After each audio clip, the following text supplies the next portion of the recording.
2026 की आपकी क्या प्रेडिक्शन है? Ruthless king is coming. अगला साल राजा साहब का है। इसलिए मैं 3 महीने से पहले चिल्ला रहा हूँ, सोना चांदी बहुत पसंद है, ये बहुत महंगा होने वाला है। मैंने ये बात पहले भी बोली है, तब से लेकर अभी तक 10,000 रुपए बढ़ गया है। अगर दो तरह से अपॉर्चुनिटीज आ रही हैं तो फिर कहाँ पर जाना चाहिए? जिसमें ज्यादा डर लग रहा है, you need to do something new. आने वाला साल बहुत मारने वाला है। 12 राशियां होती, 12 हाउसेस होते। Which is the best राशि amongst all? अक्टूबर, नवंबर, दिसंबर पीसफुल होंगे। इसके बाद तबाही देखने को मिलेगी। सिंह राशि, धनु राशि और मीन राशि। सबसे ज्यादा इंपॉर्टेंट इनके लिए ये होने वाला है कि आपको ये नहीं देखना कि मैं अप्रैल में पैदा हुआ, मैं सितंबर में पैदा हुआ, मेरी राशि वो है, वो गलत होता है। ये सिंह राशि वालों के कई दोस्त जाने वाले हैं। आप डर जाओगे, लेकिन आपको जब पता है कि शनि 7.5 में बहुत पैसा मिलता है, शनि की 7.5 बस पूर्व जन्म से कोई प्रारब्ध लेकर आ रहा है तो वो कोई भी एस्ट्रोलॉजी की रेमेडी कर ले, कैसे वो खत्म होगा? नहीं होगा। अगर मैं इन सब में से एक ऐसी राशि बताऊं जिनको सावधान होने की जरूरत है,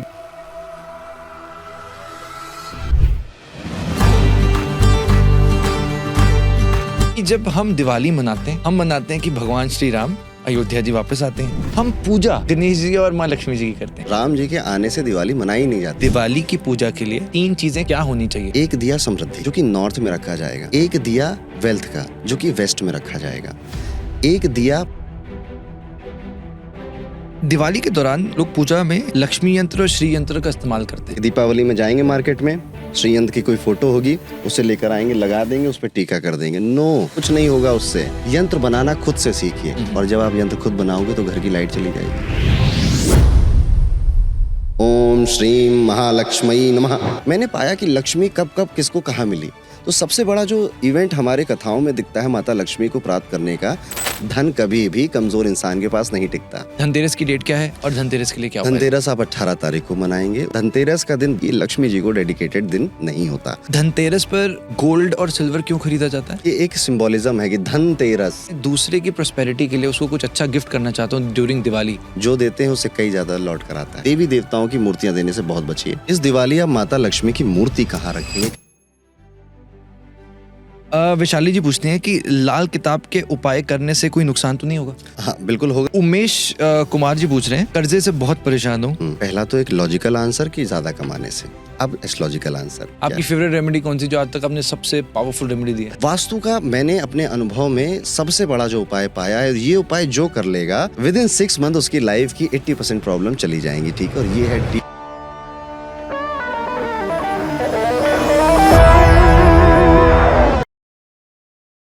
सबसे पहले आपको और आपके परिवार को दीपावली की हार्दिक हार्दिक शुभकामनाएं। हैप्पी दिवाली। तो इस बार मैंने और मेरी टीम ने डिसाइड किया था कि हम दिवाली के अराउंड एस्ट्रोलॉजी के ऊपर सिर्फ एक एपिसोड करेंगे, पर वो सबसे पावरफुल एपिसोड होगा। इसके अलावा आपको कुछ भी और कहीं भी जाने की जरूरत नहीं पड़ेगी, जिसके लिए हम इंडिया के one of the leading astrologers को लेकर आए हैं, astro Arun Pandit. He comes with over 50 years of legacy. Bollywood actors जैसे कि कंगना रनौत, प्रोड्यूसर एकता कपूर के साथ भी काम कर चुके हैं। पूरे एपिसोड में आपको बहुत ही होमली वाइब आएगी। दिवाली में कहा जाता है कि कॉस्मिक अलाइनमेंट चेंज हो जाता है। दिवाली के बाद के जो 4 महीने आपके ज़ोडिएक साइन के हिसाब से प्रेडिक्शंस और रेमेडीज। 2026 अरुण जी ने बताया कि वो सूर्य का साल है, रूथलेस किंग। 3 प्रेडिक्शंस उन्होंने स्पेसिफिकली दी जो आपको जरूर जाननी चाहिए। साथ ही धनतेरस और दिवाली के ऊपर जितने भी इंपॉर्टेंट सवाल हैं वो हम आज के एपिसोड में कवर करेंगे। मैंने इसलिए कहा कि ये episode is the only episode जो कि आपको जरूरत है, क्योंकि जब दिवाली आती है ना, बहुत से एस्ट्रोलॉजर्स आते हैं तो हम कंफ्यूज हो जाते हैं कि सुने किसकी, क्योंकि बहुत कंफ्यूजन हो जाती है। तो I don't want to confuse you. इस चैनल का मकसद आपको हेल्प करना है। बहुत ही स्टोरीज भी हैं जिससे कि आपको मजा भी आ जाएगा। चैनल को सब्सक्राइब जरूर करना दोस्तों, क्योंकि सुपर डॉक्स सिर्फ एक पॉडकास्ट चैनल नहीं, पिछले 8 सालों से 200 से ज्यादा अंडर प्रिविलेज्ड बच्चों को हम फ्री ऑफ कॉस्ट एजुकेशन अपने एनजीओ द्वारा दे रहे हैं। तो हमारे चैनल को सब्सक्राइब करके आप ऐसा नॉलेजेबल कंटेंट ही नहीं ले रहे, बल्कि अपने देश को आगे बढ़ने के लिए भी कंट्रीब्यूट कर रहे हैं। Enjoy the show. तो आज हम सीखने से शुरू करते हैं। दिवाली, और जब हम अब साल ख़त्म होने वाला है, और इस साल सबने देखा कि किस तरह से बहुत सारी हमने भी वीडियोस बनाई जिसमें हमने वी टॉक्ड अबाउट इट, जिस तरह से डिस्ट्रक्शन हुआ, बहुत बुरा भी लगा। काफ़ियों ने अपने लव्ड वंस भी खोए होंगे। 2025 जा रहा है, 2026 आ रहा है। Starting with Diwali. और ये कहा जाता है कि जब दिवाली होता है उस दौरान जो कॉस्मिक अलाइनमेंट है वो चेंज होता है। काफ़ी लोग ये भी कहते हैं कि दिवाली की रात लोग सिद्धियां भी हासिल करते हैं। There is something special about that particular night.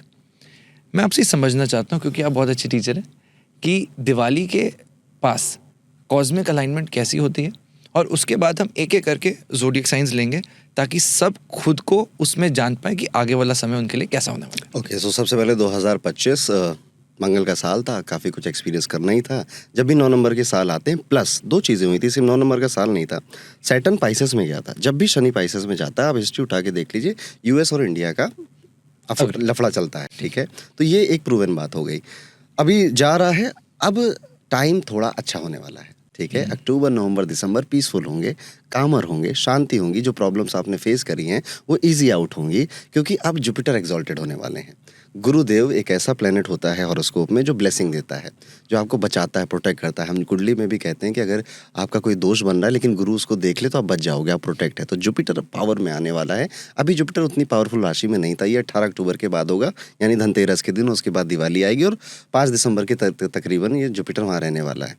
Shani अपना नक्षत्र बदल रहे हैं. ठीक है, तो शनि उत्तरा भाद्रपद से पूर्वा भाद्रपद में आ चुके हैं. ठीक है, रिवर्स होकर, उल्टा होकर, और ये 20 जनवरी के आसपास ये शनि अपना बदलेंगे नक्षत्र. इन दोनों को अगर मैं ध्यान में दूं, और दिवाली में जैसे आपने कहा जो कॉस्मिक अलाइनमेंट है, सन डेबिलेटेड है दिवाली में, वीनस डेबिलेटेड है दिवाली के अंदर. ठीक है, सो ये 2 प्लैनेट जो मेजर हैं, और जुपिटर एक्सॉल्टेड है.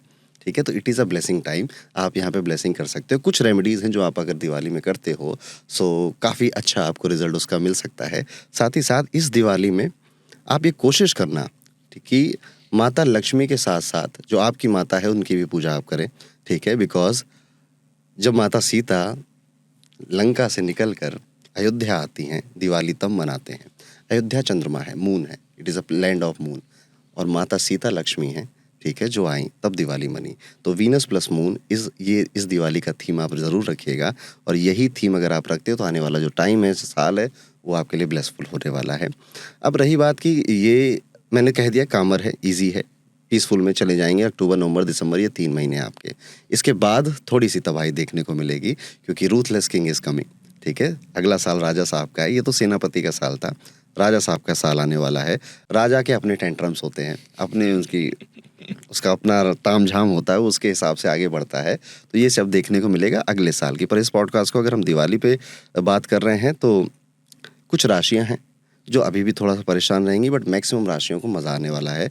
मतलब लाइफ इजी होने वाली. इट इज़ लाइक कि साल भर आप किसी को अच्छा खाना ना दो, लेकिन लास्ट के 2-3 महीने दे दो, तो उसे लगता है कि मुझे ज़्यादा मिल गया. ठीक है, सो ये वाला चीज़ होने वाली है कई लोगों के साथ, कि साल भर तो हम तंग रहे, परेशान रहे, अब थोड़ा भी बेहतर हो रहा है तो अच्छा लग रहा है कि यार चीज़ें बैलेंस हो रही हैं, चीज़ें बेटर हो रही हैं. तो ये वो वाला टाइम आ रहा है. ये जो अभी हम प्रेडिक्शंस देने वाले हैं, ये जो प्रेडिक्शंस थी, ये उन लोगों के लिए है जो कि अपना आने वाला टाइम दिवाली से दिसंबर तक देखने वाले हैं. और साथ ही ऑब्वियसली टाइम इंपॉर्टेंट इसलिए क्योंकि 2026 की शुरुआत तभी अच्छी होगी जब पहले से दे ऑलरेडी रेडी. तो जितने भी लोग हैं, ये जो हम प्रेडिक्शंस देने वाले हैं, ये मोटा मोटा मान लीजिए जनवरी तक है, जनवरी तक ये सारी प्रेडिक्शंस 20 जनवरी के आसपास तक है. 20 जनवरी तक. परफेक्ट. एक राशि है सिंह राशि, धनु राशि और मीन राशि. इन 3 राशियों के लिए अभी जनवरी तक इनको बहुत सावधान रहना चाहिए. सबसे ज़्यादा इंपॉर्टेंट इनके लिए ये होने वाला है कि चुप रहना. ठीक है, अपने आप को एक्सपोज होने से बचाना. आपके पुराने कांड बाहर निकल कर आएंगे. आपने अगर किसी को साथ कुछ कहा था, कोई व्हाट्सएप मैसेज भेजा था, कोई वीडियो बनाया था, वो एक्सपोज हो सकते हो आप, वो बाहर निकल कर आ सकता है. इन 3 राशियों को बहुत सावधान. कोई चुगली करी थी ना बॉस की अपने ऑफिस में, बाहर निकल कर आएगी. ठीक है, सो अब कोशिश करिए कि इन 3 महीने अगर आपसे कोई गॉसिप करने आ रहा है, कोई चुगली करने आ रहा है, कह दो भैया मुझसे थोड़ा सा दूर रहो. ठीक है, इन 3 राशियों को सावधान रहना चाहिए. वहीं पर अगर मैं कहूँगा तो मेष राशि, तुला राशि और आपकी जो वृषभ राशि है, इनके लिए अच्छा टाइम जाएगा इन टर्म्स ऑफ फाइनेंसेस. ठीक है, पैसों के लिए आपको नई अपॉर्चुनिटीज़ मिलेंगी. कुछ नया करना पड़ेगा, कोई नया काम आ गया, सामने से चल कर आएगा, आपको बस एक्सेप्ट करना है उसको. जैसे कि कोई जॉब ऑफर आएगा, जैसे कि आप जिस जॉब में हैं वहीं पर आपको कोई नया प्रोजेक्ट दिया जाएगा. घबराहट होगी पहले, याद रखिएगा. इन 3 राशियों मेष, वृषभ और तुला राशि, आपको होगी घबराहट कि यार मैं करूँ ना करूँ, करना है. ठीक है, आपको वहीं से मिलेगा अपने आगे जाने का रास्ता. अगर डाउट है, 2 तरह से अपॉर्चुनिटीज आ रही हैं, तो फिर कहाँ पर जाना चाहिए? जिसमें ज़्यादा डर लग रहा है, जिसमें ज़्यादा घबराहट लग रही है, जिसमें लग रहा है कि यार ये कैसे होगा, वही करना है. वही करना है. ठीक, जहाँ ज्यादा डर है Yes. वहीं जाना है। हर बार नई चीज़ जो होती है वो घबराहट ही देती है, ठीक है। आप भी जब ये चैनल शुरू कर रहे होगे, चलेगा नहीं चलेगा, कई तरह की कन्फ्यूज़न होती है मन में अंदर, ठीक है। बहुत कम लोग होते हैं जो हम करके मानेंगे, ठीक है। सो आपको घबराहट होगी, आपको लगेगा आप उसके लायक नहीं हो, वही करना है, शुरू करना है। अगर कोई अपॉर्चुनिटी नहीं आई और अगर मन में है कि क्या हम फॉर एग्जांपल इन्वेस्टमेंट शुरू करें, स्टॉक मार्केट शुरू करें, या किसी के मन में वो सवाल है, Yes. तो क्या यही सही समय है? यस, बिल्कुल सही समय इन 3 राशियों के लिए। आपको सोचना चाहिए कि क्या नया आप कर सकते हो। देखिए, आने वाले 5 सालों के लिए अगर मैं बोलूँ तो लोग अब एक इनकम में डिपेंडेंट नहीं रहने वाले वैसे भी, ठीक है। लोग मल्टीपल इनकम में जाने वाले हैं। ये एक हवा बदलेगी, ठीक है। लोगों को समझ में आ जाएगा कि सिर्फ यही करके घर नहीं चलने वाला, हमें कहीं ना कहीं से पैसिव इनकम बनानी पड़ेगी। उसकी शुरुआत ये 3 राशियां अभी करेंगी और आगे चलेगा उनका यही। तो जैसे मान लीजिए अपॉर्चुनिटी नहीं आई, आपके मन में कुछ है कि मैं यार ये ई-कॉमर्स सीख लेता हूँ, थोड़ा डिजिटल मार्केटिंग सीख लेता हूँ, या फिर पॉडकास्ट अपना शुरू कर देता हूँ, या फिर शेयर मार्केट जैसे आपने कहा वो सीख लेता हूँ, करने से नहीं सीख लेता हूँ, तब आप बिल्कुल सीखिए इसको। इसमें भी लगेगा, बोरिंग लगेगा, कभी कंफ्यूजन भी होगी, डर भी लगेगा, मैं लायक नहीं हूँ इसके, ये भी सवाल आएगा मन में। करना करना करना करना करते रहना है, ठीक है। Next year is a year of sun, सूर्य, जिसे मैं कहता हूँ रूथलेस किंग, ठीक है। जब राजा साहब आते हैं, राजा साहब एक फ्रेशनेस लेकर आते हैं, न्यू थिंग्स को लेकर आते हैं, और वो ज्योतिष में भी ऊर्जा को रिप्रेजेंट करते हैं, ठीक है, एक न्यूनेस को रिप्रेजेंट करते हैं। कहा जाता है सूर्य की वजह से ही ये सोलर सिस्टम चल रहा है, ये पूरी दुनिया सूर्य की वजह से चल रही है। तो राजा साहब एनर्जी हैं, वो एनर्जी जो सबसे पहले क्रिएट हुई, जिसने इस दुनिया को संभाला और पैदा किया, ठीक है। इसलिए हम सूर्य को पिता से भी जोड़ते हैं, ठीक है। पापा की वजह से तो आज हम हैं, ठीक है। सूर्य की वजह से धरती पे अनाज है, धरती का मोशन भी सूर्य की वजह से ही है। तो यहाँ पे सूर्य की एनर्जी है न्यू बिगनिंग, नई शुरुआत, एक फ्रेशनेस। इवन आप ये भी देखोगे कि सबको ये लगने वाला है कि वो जो कर रहे हैं वो इनफ नहीं है, they need to put something new in their work. कुछ नया करना पड़ेगा आपको। जो नया नहीं कर पाएंगे उनके लिए ये 3 महीने क्या, आने वाला साल बहुत मारने वाला है उनको। You need to do something new, या फिर कुछ नहीं तो अपना स्टाइल बदल दो। काम वही है पर स्टाइल करने का तरीका अलग है, ठीक है। हम्बल नहीं हो तो हम्बल बन जाओ, ठीक है। हंसमुख नहीं हो तो थोड़ा हंसमुख बनने की कोशिश करो। और जो हंसमुख है वो उल्टा ठीक करे। है, नहीं उल्टा नहीं करना, अच्छी चीजों की तरफ जाओ। हंसमुख हो तो सैड मत बन जाना, ठीक है, ठीक है। अच्छी चीजों की तरफ जाइए एंड इंक्रीज योर नॉलेज। जी जी। थोड़ा सा 2026 में भी आऊँगा, जो पहले कुछ राशियां रह गई हैं उनके ऊपर कुछ डिस्कशन कर सकते हैं। बिल्कुल। सो मैंने लगभग 6 राशियों के बारे में बताया। दूसरा एक सेगमेंट है राशियों का, जिसमें कुंभ राशि आएगी, मकर राशि आएगी, शनि की दोनों राशियां होती हैं, और वृश्चिक राशि आएगी। इन राशियों के लिए ये समय मैं कहूँगा एवरेज है, ठीक है। ये अभी ट्रांसफॉर्मिंग के पीरियड में है। 2024 और 25 का जितना समय इन्होंने गुजारा है, उस हिसाब से अब डिसाइड कर रहे हैं कि मुझे करना क्या है। तो ये कहीं ना कहीं वो डिल्यूजन या डिलीमा वाली स्टेट पे ये 3 राशियां घूमने वाली हैं कि यार पता है क्या करना है, अपने एक्सपीरियंस से पता है मुझे क्या करना है, कैसे करना है ये भी पता है, पर कब करना है ये नहीं पता है, ठीक है। और वो डिले हो रहा है, वो लेट होता जा रहा है, बहुत लोग लेट करेंगे। जिस वजह से उनके दिमाग में ये उनके दिमाग में ऐसा लग रहा है कि यार मैं करूंगा ना, जिस दिन मैं शुरू करूंगा ना उस दिन दुनिया जीत लूंगा, लेकिन वो दिन कब आएगा ये वाली प्रॉब्लम है। तो इनको भी मैं कहूंगा बस कर दो, कभी रेडी नहीं होगे। कोई इंसान कभी किसी काम के लिए रेडी नहीं होता, आप भी नहीं रेडी होगे, जस्ट डू इट, बाकी कर दो। उसके बाद जो हमारी राशियां हैं, जैसे जेमिनी है, कैंसर है, और हमारी कन्या राशि है, वर्गो है, इन 3 राशियों के लिए काफ़ी अच्छी अपॉर्चुनिटीज़ आएंगी। इनको multiple source of income create करने को मिलेगा। इनके घर में, इनको हेल्थ में बहुत ध्यान देना चाहिए, मैं ये कहूँगा। अपने घर वालों की भी और अपनी भी हेल्थ पे खूब ध्यान दीजिए। आपको ऐसा लग रहा है अभी फिलहाल कि यार मेरे पास नए आइडियाज़ नहीं आ रहे हैं, मैं क्या करूं, मुझे कुछ समझ में नहीं आ रहा है। कोई मेरी कुंडली देख के बता दे, कोई मेरी राशि देखकर बता दे, कोई मुझे आके गाइड कर दे, बता दे। वो गाइडेंस आपके अंदर ही छुपी हुई है, बस क्योंकि आप एक्सरसाइज नहीं कर रहे हो, या फिर आप इनमें से जो कर रहा होगा वो नहीं रिलेट करेगा मेरी बातों से।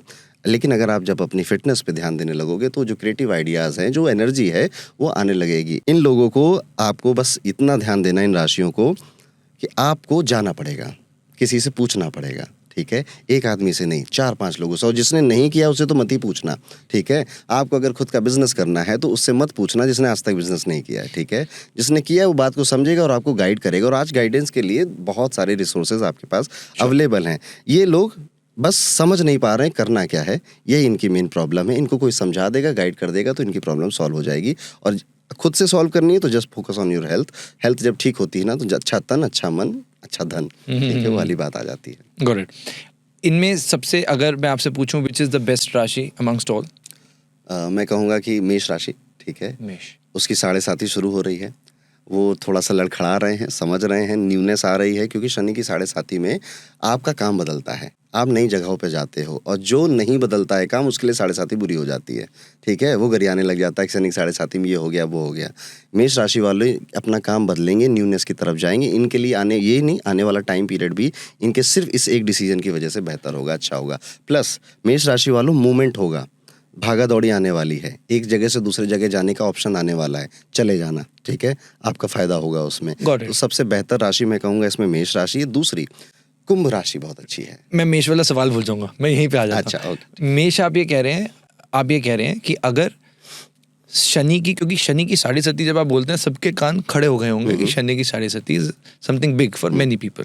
आप ये कह रहे हैं कि जो मेष राशि है, अगर ये जो भी काम कर रहे हैं, अगर कुछ नया नहीं लेते तो जो शनि की साढ़े सती है वो एक नेगेटिव वे में इम्पैक्ट करेगी। अगर वो नया स्टेप लेते हैं तो यही शनि की साढ़े सती उनके लिए बेनिफिशियल है। यस, एग्जैक्टली मैं ये कह रहा हूँ। पर आपको ये समझना पड़ेगा कि आपकी अब इसमें कंफ्यूजन ये हो जाएगी, कईयों को लगेगा कि उनकी मेष राशि है पर एक्चुअली में उनकी मेष राशि नहीं है। ओके, ये भी आपको जो राशि देखनी है वो आपकी कुंडली में चंद्रमा जहाँ बैठा है वो आपकी राशि है, जिसे हम मून साइन कहते हैं। आपको ये नहीं देखना कि मैं अप्रैल में पैदा हुआ, मैं सितंबर में पैदा हुआ, मैं अगस्त में पैदा हुआ तो मेरी राशि वो है, दैट इज सन साइन। ठीक है, वो गलत होता है, गलत नहीं होता, वो वेस्टर्न सिस्टम है बेसिकली। आपको जब साढ़े साती और दशाएं ये सब बोली जाती हैं तो आपके मून साइन से बोली जाती हैं। कुछ नहीं करना, कोई भी अच्छा सॉफ्टवेयर लेकर आइए। ठीक है, जैसे हमारा एक होरोकोस्मो ऐप है, उसमें फ्री में कुंडली बनती है सबकी। उसमें बस देखिए मून कहाँ बैठा है, जिस राशि में मून बैठा है that is your moon sign. उसके अकॉर्डिंग देखना है कि मेरी जो मैं बातें बोल रहा हूँ ये उसके अकॉर्डिंग बोल रहा हूँ। ओके, ऑलराइट, दिस इज, ये बहुत इंपॉर्टेंट था क्योंकि सबने अपने महीने के बर्थडे के हिसाब से कि मेरा ये है वो नहीं है। किसी भी फ्री ऐप में आप कह रहे हैं जाएं, कुंडली बना लीजिए, वहां पे देखना है कि जो मून है वो कहाँ पर है, वहीं से हमें पता लगेगा। मैं आपको अगर एक प्रैक्टिकल दिखाऊं। श्योर, ठीक है। हाँ, सो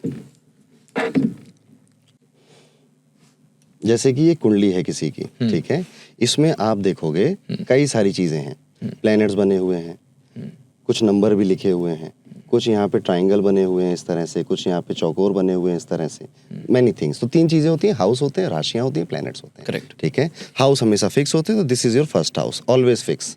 ठीक है, ये it is like this studio, इसका कल रात को मन नहीं करेगा चलो मैं घूमने गेड़ी मारने चलता हूँ, ये कहीं नहीं जाएगा, यहीं बैठा रहेगा, पर आप जा सकते हो। ठीक है, तो हाउसेज आर ऑलवेज फिक्स। ठीक है, यहाँ पे जो नंबर लिखे होते हैं ये राशियों के नंबर होते हैं।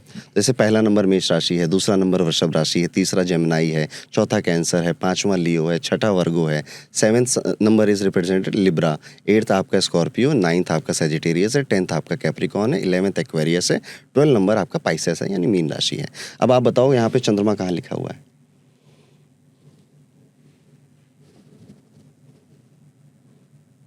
यस, तो चंद्रमा किस नंबर में बैठा? 3 इज जेमिनाई। तो इस कुंडली की जो राशि है वो जेमिनाई है। ठीक है, ये ऐसे पता करा जाता है। अब मैं बोलूंगा जेमिनाई वालों पे कोई साढ़े साती नहीं चल रही है। ठीक है, तो ये लोग फ्री हैं। ऐसे आपको ये वाली राशि पता करनी है तो जितने भी भारत के पंडित जी बोलते हैं कुछ भी, वो इसी राशि के बेस पे बोलते हैं। अब जैसे मैं हूँ, मैं अगस्त में बॉर्न हुआ हूँ, तो अगस्त की वजह से मैं लियो हो गया, बट एक्चुअली में मेरी कुंडली में मून 11 नंबर में बैठा है, तो मेरी जो मून साइन है वो एक्वेरियस है। ठीक है, बट मेरी सन साइन लियो बोली जाएगी। Got it. अब जैसे कई बार लोग बोलते हैं कि हम, आपने चंद्रमा बोला कि हमें बस चंद्रमा देखना है, जो भी नंबर होगा, नंबर्स आपने बता दिए, सब टैली कर लेंगे। कई बार लोग ये भी बोलते हैं ना कि आप लगन से देखो, व्हाट इज दैट? फिर से, ठीक है, सो क्या होता है कि आप देख रहे हो यहाँ पे कई सारे हाउस हैं, दिख रहे हैं आपको? अब इन सारे हाउसेस के नाम अलग अलग हैं। हाउसेस 12 हैं? 12 हाउस होते हैं, 12 राशियां होती हैं, 12 हाउसेस होते हैं। तो ये पूरा मैं कहता हूँ 12-9-12 का गेम है। 12 हमारी हाउसेस, 9 हमारे प्लेनेट और 12 हमारी राशियां। ठीक है, 12-9-12।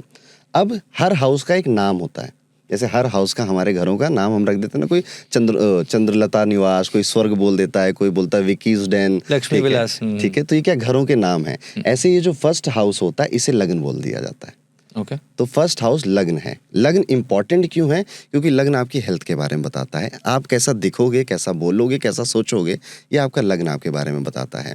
लग्न को जब डैमेज पड़ता है तो इंसान की हेल्थ को और उसकी सोच को डैमेज पड़ता है। ठीक है, और लग्न जब अच्छा होता है तो इंसान, आओ कितने चैलेंजेस तुम्हें लेकर आने मेरे सामने, मैं सबसे लड़ूंगा, अंदर की विल स्ट्रांग होती। दैट इज वाई लग्न को बहुत इंपॉर्टेंट और जरूरी बोला गया। ठीक है, तो लग्न की में जो राशि पड़ेगी उसे हम कहेंगे लग्न की राशि। लग्न से देखो। ठीक है, जैसे इसमें कौन सा नंबर लिखा है लगन में?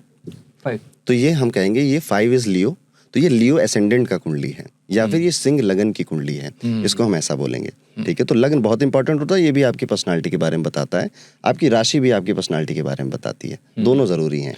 कौन सा ज्यादा रिलेट होगा, दोनों ही रिलेट होगा, एक बात नहीं कटेगी। ठीक है, दैट इज वाई हमें मिक्स इनका आप परमुटेशन कॉम्बिनेशन कर लो, कितने सारे वेरिएशन हमें मिलते हैं, इसलिए हमें बहुत सारे लोगों की अलग अलग पर्सनालिटीज देखने को मिलती हैं इस दुनिया में। ठीक है, क्योंकि अब लग्न में प्लेनेट बैठेगा, वो भी इन्फ्लुएंस डाल देगा आपकी पर्सनालिटी में, चंद्रमा के साथ जो बैठा वो भी इन्फ्लुएंस डाल देगा आपकी पर्सनालिटी में। दैट इज वाई ऐसा आप नहीं कह सकते वैदिक ज्योतिष में कि यहाँ पे इतने तो 12 राशियाँ होती हैं, सबकी सेम होती हैं। ठीक है, तो ऐसे थोड़े होता है 1/12 कर दो, ये स्टूपिड लॉजिक देते हैं लोग, ऐसा नहीं होता। ठीक है, सनशाइन में आप ये बोल सकते हो कि 1 महीना है, 30 दिन है, उसमें सब पैदा हो रहे हैं, सबकी राशि आप एक बता दे रहे हो। ज्योतिष में चंद्रमा 2.25 दिन में राशि बदल देता है और 2 घंटे के अंदर आपका लगन बदल जाता है। जैसे अभी हम ये पॉडकास्ट शुरू कर रहे हैं, हो सकता है अभी लगन 5 नंबर का चल रहा होगा, 2 घंटे बाद ये 6 नंबर का हो जाएगा। ठीक है, ओके, तो ये इतने जल्दी ये बदलता रहता है, चेंज होता रहता है। आपने चंद्रमा से क्यों प्रेडिक्शंस दी? क्योंकि राशियां, चंद्रमा कौन है? चंद्रमा हम खुद हैं, हमारे इमोशंस हैं। Okay. ठीक है, हम कैसा सोचेंगे, कैसा फील करेंगे, ये सब मून बताता है, चंद्रमा बताता है। चंद्रमा किसी का गड़बड़ हो जाए ना कुंडली में, उसे नींद नहीं आती। ठीक है, बिकॉज वो आपके इमोशन है, थॉट है, मूडीनेस है आपकी, इसलिए चंद्र राशि बहुत इंपॉर्टेंट होती है, क्योंकि एग्जैक्टली आपके इमोशन से जुड़ी हुई है। अब मैंने कहा ना, अभी ये लोग ऐसा फील कर रहे हैं, इनको ऐसी फीलिंग आ रही है, तो कैसे चंद्रमा ही तो बताएगा आप फील क्या कर रहे हो और कैसा करोगे आगे। तो जब हम प्रेडिक्शंस बनाते हैं तो हम क्या करते हैं, हम चंद्रमा को इसको लगन में ले जाते हैं। ठीक है, और बाकी सारे प्लैनेट्स को ऐसे मूव कर देंगे आपके अकॉर्डिंग। ठीक है, और अब देखेंगे हम कि आसमान में कौन सा प्लैनेट कैसे चेंज हो रहा है, okay, with respect to moon. ठीक है, जैसे हो सकता है जो कुंभ राशि वाले लोग हैं, इनके चंद्रमा के ऊपर अभी आज की डेट में राहु आकर बैठा हुआ है। कौन सा राहु? आसमान वाला राहु। क्योंकि प्लैनेट तो अभी भी मूव कर रहे हैं। ठीक है, तो किसी ना किसी राशि में जा रहे होंगे। तो जिनकी कुंभ राशि है, यानी कि चंद्रमा किस राशि में बैठा है? कुंभ राशि में। Very good. ठीक है, अब राहु इसके ऊपर आ गया है, तो अभी जो कुंभ राशि है ये बड़ा अनईजी फील करेगी, because moon and Rahu are not friends. ठीक है, वो ये ओवर इमोशनल फील करेंगे, बिना बात के इनको रोना आएगा। आइडियाज तो ऐसे खतरनाक होंगे कि अभी बस भारत जीत लिया है, बाकी का दुनिया जितनी बाकी है, टू मेनी आइडियाज। वो लॉजिकल भी लग रहे हैं, बट एक्शन नहीं लेना है, बिकॉज राहु के पास हाथ पैर नहीं होते, सिर्फ सर होता है राहु के पास। ठीक है, तो ये आइडियाज से भरे हुए हैं, ये थोड़े से गुस्सा भी आ रहा है, फ्रस्ट्रेट हो रहे हैं बेसिकली, क्योंकि इनके आइडियाज एग्जीक्यूट नहीं हो पा रहे हैं।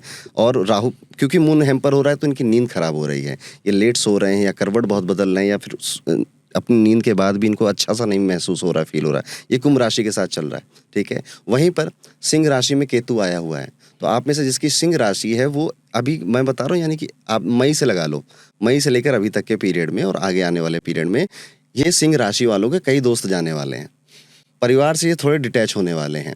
क्योंकि केतु जब आपकी राशि में आता है, वो फोकस करवाता है असली चीज़ों पे।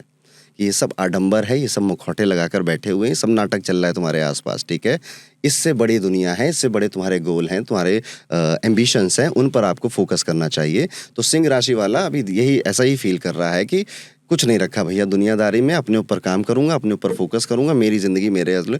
और दोस्तों से ये बात करना कम कर रहे हैं, फोन उठाना कम कर रहे हैं, रिप्लाई देना कम कर रहे हैं व्हाट्सएप पे। ठीक है, ये सिंह राशि वाले ऐसे जा रहे हैं। Got it. मतलब इसको बिल्कुल बेसिक अंडरस्टैंडिंग में ये आप कह रहे हैं कि अगर फॉर एग्जांपल ये मार्स है, आप ये कह रहे हैं, जो आप चंद्र जो आपने बोला कि आप देखिए कहाँ पर आपकी कुंडली में है, आप ये कह रहे हैं कि जो अगर ये मार्स है with respect to the moon, अगर ये मून है, तो आप उसकी अलाइनमेंट से प्रेडिक्शन बता रहे हो, जिससे कि हमें पता चल रहा है उस इंसान का इमोशंस क्या है। मैं क्या ऐसे ही बनाई जाती हैं, जो यही बनाना है, ऐसे ही बनाई जाती है आपकी वीकली, मंथली, ईयरली प्रेडिक्शंस ऐसे बनाया जाता है। अच्छा, why not in respect to sun? सूर्य को वो नहीं, सूर्य वो है वाइटल फोर्स है। ठीक है, सूर्य आपकी इम्यूनिटी को दर्शाता है, मून आपके इमोशंस को दर्शाता है। व्यक्ति क्या फील कर रहा है ये मून ही बता पाएगा। व्यक्ति कितना प्रोटेक्टेड है ये सन बताएगा। तो हर प्लेनेट का डिपार्टमेंट अलग अलग है। दैट इज वाई हम मून से राशि कैलकुलेट करते हैं। ठीक है, सन सूर्य जो है, सूर्य का काम आपको प्रोटेक्शन देने का है, आपको ईगो एरोगेंस देने का है। सूर्य का काम आपको फेम देने का, उसका डिपार्टमेंट अलग है। ठीक है, चंद्रमा का काम आपके डे टू डे लाइफ, हम इमोशनल इंसान तो हैं, हम अच्छा फील करते हैं, बुरा फील करते हैं, हम सैड फील करते हैं, जेलस फील करते हैं। दैट इज वाई मून से इंसान सबसे ज्यादा रिलेट कर पाता है। Got it. तो अभी just to avoid any confusion, जो भी आपने प्रेडिक्शंस दी हैं आपने चंद्रमा से दी हैं, तो अब सबको कुछ नहीं करना, फ्री कुंडली डेट ऑफ बर्थ डालनी है और उनको बस देखना है चंद्रमा कहाँ पर है। Yes. जिस भी नंबर पे होगा पीछे आपने नंबर्स के साथ देयर आर बताया। मैनी फ्री टूल्स जो कि आपकी राशि ही बता देते हैं, Got it. Just use it. Got it. That's as simple as that. मैंने आपसे पूछा था कि सबसे अच्छी राशियों में आपने सबसे पहले मेष बोला था, उसके बाद आप दूसरा मैं कहूँगा कुंभ राशि, पर कुंभ राशि के लिए मैं कहूँगा 50-50 का चांस चल रहा है। कुंभ राशि वाले अब वो जाग रहे हैं धीरे धीरे, ठीक है। इनके लिए 2024 और 25 में जो इन्होंने अनुभव किया था ये उसको फील कर रहे हैं, जागने की कोशिश कर रहे हैं। इनको पता है कि क्या करना है, बस इनको ये नहीं पता कब करना है, ठीक है। कैसे करना है ये भी पता है, कब करने वाली बात है। तो बेसिकली कुंभ राशि, राहु आपके सर पे बैठा हुआ है। राहु को हराने का सबसे अच्छा तरीका होता है माता दुर्गा की पूजा करना, ठीक है। तो राहु के लिए माता दुर्गा से एसोसिएट करते हैं। अब माता दुर्गा को आप बस उसका कॉन्सेप्ट समझिए, माँ क्या है, माता दुर्गा एनर्जी है। आपको एनर्जी लेकर आनी है और एक्शन ले लेना है, ठीक है। खत्म कर देना जितने महिषासुर आपकी लाइफ में आ गए हैं, जस्ट एलिमिनेट। कुंभ राशि ये ज्योतिष की राशि होती है। सबसे ज्यादा एस्ट्रोलॉजी के पॉडकास्ट कुंभ राशि वाले देखते हैं, आपके कमेंट में बता देंगे ये, ठीक है। तो कुंभ राशि वालों जस्ट जागने की देरी है आपके पास, आपको सब पता है और जो सोच रहे हो वही एक्चुअली में करना भी है आपको, ठीक है। बस कर दो, इतना ही करना है। और दूसरी राशि में कहूँगा कुंभ है, बट 50-50 है। जो नहीं समझ पाया उसके लिए दिक्कत है, क्योंकि इनका लास्ट फेज ऑफ 7.5 ही चल रहा है, ठीक है। शनि का लास्ट फेज थोड़ा सा तंग ज़्यादा करता है, क्योंकि आपको नई दुनिया के लिए तैयार कर रहा होता है, ठीक है। और तीसरी राशि जो मैं कहूँगा सबसे बेहतर करेगी या बेहतर करने की जिसकी सबसे ज़्यादा है वो कन्या राशि है, ठीक है। कन्या राशि वाले बहुत एनालिटिकल होते हैं, सोच समझ के कोई फैसला लेते हैं। बारीकियों में ध्यान अगर कोई दे रहा है ना, वो कन्या राशि है, ठीक है। जहाँ पे किसी का फोकस नहीं जा रहा है और इसका फोकस जा रहा है, ये कन्या राशि है। ये क्रिटिसिज्म की राशि होती है, जजमेंट की राशि होती है। कन्या राशि वाले अक्सर, नॉट ऑलवेज बट अक्सर अपनी लाइफ में आप देखना नीचे से ऊपर आते हैं, क्योंकि ये राशि पाताल लोक को दर्शाती है, ठीक है। तो अगर आपको कन्या राशि मिली या कन्या लगन मिली है, आप देखना कहानी ऐसे जाएगी आपकी, ठीक है। नीचे से आप ऊपर जाओगे। कन्या राशि वालों के लिए भी आने वाला जो टाइम है वो काफ़ी बेहतर है, काफ़ी अच्छा है। और ये इनकी इसी वजह से, बस अपने इस नेचर को मत छोड़ देना। आप जाने जाते हो बारीकियों में ध्यान देने के लिए, कहते नहीं devil's lies in the details, ठीक है। ये कन्या राशि के लिए लिखा गया स्टेटमेंट है, बस उस पर आप बने रहना, बारीकियों पे ध्यान देना। दुनिया बहुत कुछ कहेगी, लोग बहुत कुछ कहेंगे, दोस्त आपके आसपास आकर बहुत कुछ आपको बोलेंगे, समझाएंगे, ज्ञान देंगे, ऐसे नहीं ऐसे करना है। जो दिल कहे बस उतना करना, जो आपका एनालिसिस कहे बस उतना करना। आपने अभी ऐसी राशियां बताई जो बहुत अच्छा आपने कहा। कोई अगर मैं इन सब में से एक ऐसी राशि बताऊं जिनको सावधान होने की जरूरत है, तो वो कौन सी होगी? मैंने कहा ना, सिंह राशि, धनु राशि और मीन राशि, ये 3 राशियां हैं जो बहुत ज़्यादा सावधान हो जाइए। और सिंह और धनु के लिए तो चलिए उनका काम है, पर मीन राशि please please please focus on your health, ठीक है। आपकी शनि की दूसरा फेज चल रहा है आपका, जिसमें सैटर्न मून के ऊपर आकर बैठ जाता है, ठीक है। ऐसे में बहुत तबीयत खराब होती है, पेट खराब होता है, गर्दन में, गले में दर्द होता है, थायराइड हो जाता है, हड्डियों में दर्द शुरू हो जाता है, दिमाग खराब हो जाता है, कई सारी चीजें होती हैं। Just focus on your health अगर आपकी मीन राशि है। 2025 की हमने बात कर ली, मोटा मोटा 2026 की आपकी क्या प्रेडिक्शंस है? 2026 की अभी मैंने सिर्फ 3 प्रेडिक्शंस बनाई हुई हैं। 2026 क्योंकि ये राजा का साल है, रूथलेस किंग है, तो पहले तो मेटल्स, राजा को सोना चांदी बहुत पसंद है, ये बहुत महंगा होने वाला है, ठीक है। मैंने ये बात पहले भी बोली है, तब से लेकर अभी तक 10,000 रुपये बढ़ गया है। अभी ये और महंगा होगा, तो अभी भी गोल्ड सस्ता है, अभी ये महंगा होने वाला है। मेरी एक ही प्रेडिक्शन है। दूसरी प्रेडिक्शन मेरा है कि you will see something on border, ठीक है। और फाइनेंशियल डिस्ट्रेस आप देखोगे। 1 नंबर का साल 1999 में आया था, कारगिल युद्ध हुआ था। 2008 में आया था, ग्रेट डिप्रेशन हुआ था। 2017 में आया था, डोकलाम का स्टैंड ऑफ हुआ था चाइना के साथ। अब 2026 में फिर से रिपीट हो रहा है। तो अगर इसी पैटर्न को देखें 1 नंबर के साल में, तो मुझे लगता है कि बॉर्डर पे कुछ एक डिस्प्यूट होने वाले हैं, प्लस फाइनेंशियल डिस्ट्रेस देखने को मिल सकता है, यूएस में भी, इंडिया के अंदर भी। इसलिए मेरी ये प्रेडिक्शन के साथ एक सलाह भी है कि आप में से जो भी व्यक्ति कर सकता है, प्लीज़ अपने पैसों को बचाइए। इमरजेंसी फंड ज़रूर क्रिएट करिए कि 6 महीने 8 महीने अगर आप कर सकते हो तो उसको प्लीज़, अभी लग्जरी और उसमें डालने से अच्छा है कि क्रिएट योर इमरजेंसी फंड, ताकि कुछ भी हो, भगवान करे ना हो, पर आपका परिवार स्टेबल रहे, सेफ रहे। तो फाइनेंशियल डिस्ट्रेस एक देखने को मिल सकता है। तीसरी मेरी प्रेडिक्शन अगर मैं कहूँगा कि 2026 के लिए क्या है, इस साल आप कई सारी नई चीज़ें देखने वाले हो।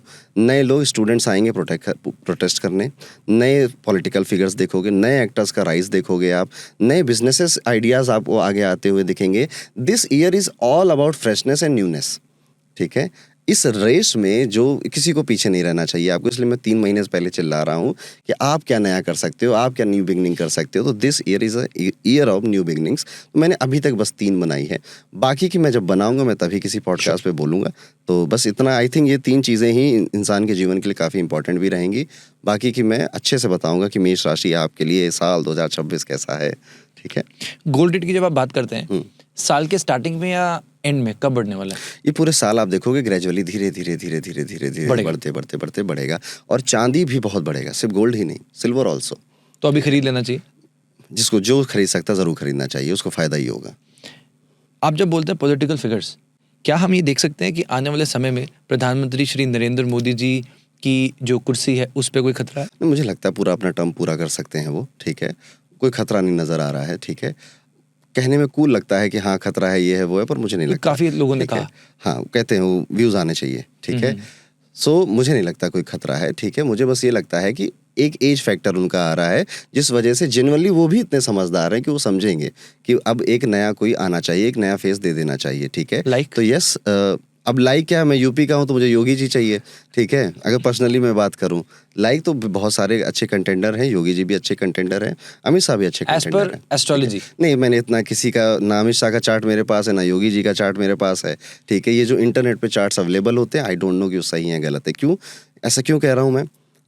क्योंकि मैं मेरी एक अच्छी दोस्त हैं एकता कपूर जी, ठीक है। इंटरनेट पे उनके सारी कुंडलियाँ गलत हैं, क्योंकि जब मैं उनके घर गया उनसे मिलने तो उनका बर्थ टाइम कुछ और ही है, ठीक है। तो मुझे वहाँ से समझ में आ गया कि इंटरनेट पे मत विश्वास करोगे, यहाँ पे जो कुंडलियाँ घूम रही हैं उसके बेसिस पे कुछ बताने का फ़ायदा नहीं है, ठीक है।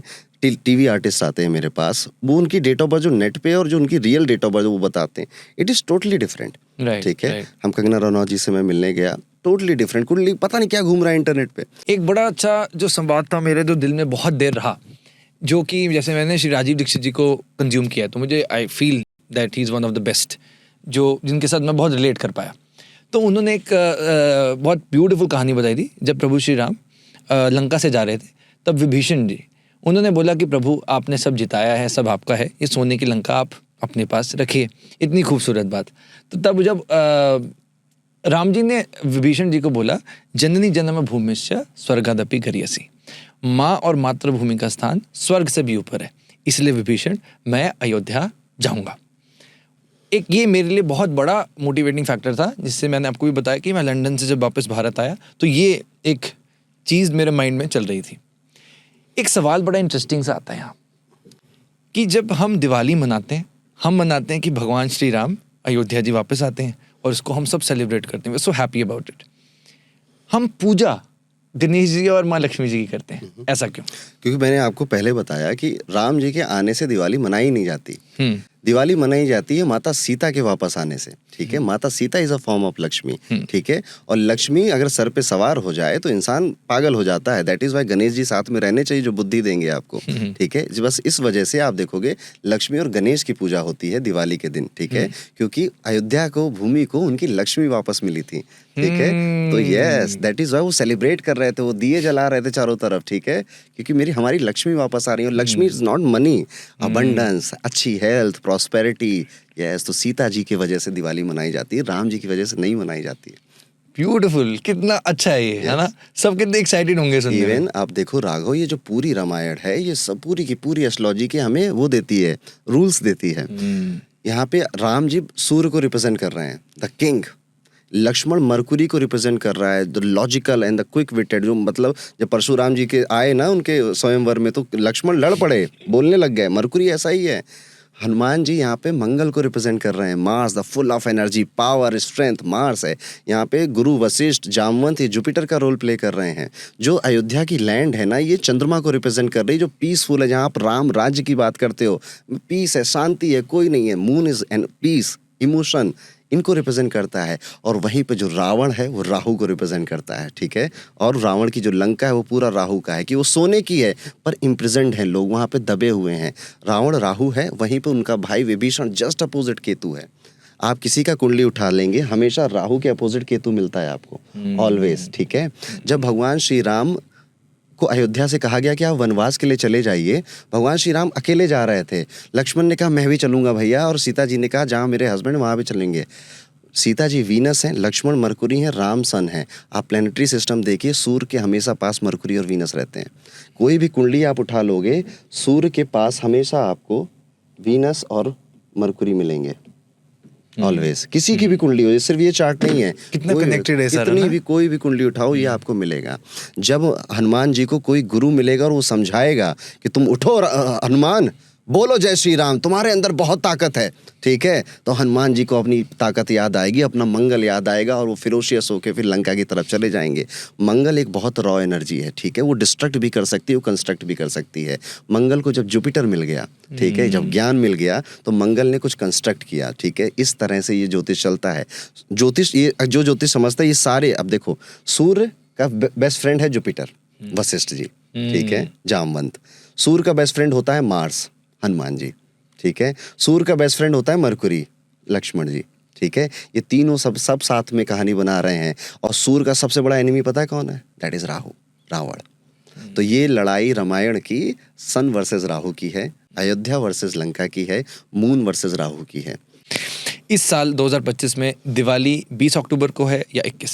इस साल 2025 में एक कन्फ्यूज़न है कि दिवाली 20 अक्टूबर को मनाई जाएगी या 21 अक्टूबर को मनाई जाएगी, क्योंकि जो अमावस्या की तिथि है वो दोनों दिन पड़ रही है। आपको जो दिवाली है वो सूर्यास्त के बाद 20 अक्टूबर को मनानी है, और जो लक्ष्मी पूजन है वो आप शाम को 7 बजे से 8:20 के आसपास करिएगा। 20 अक्टूबर को आपकी दिवाली है। हर कोई पूजा करता है, बचपन से हम सबने देखा है घर पे पूजा होती है। आपके एक्सपीरियंस के साथ अगर मैं पूछूं कि दिवाली की पूजा के लिए ऐसी टॉप 3 चीजें क्या होनी चाहिए जो हर किसी को करनी चाहिए, वो क्या होंगी? दिवाली की पूजा में मेरी दादी एक बड़ी अच्छी रेमेडी मुझको बताती थी। अब तो वो हमारे साथ नहीं रही, पर उस रेमेडी ने आई थिंक हमारे घर का बहुत कल्याण किया है। वो 4 दिए जलाती थी। एक दिया समृद्धि का, जो कि नॉर्थ में रखा जाएगा। एक दिया वेल्थ का, जो कि वेस्ट में रखा जाएगा। एक दिया प्रोटेक्शन का, हेल्थ का, जो कि आप साउथ पे रखोगे।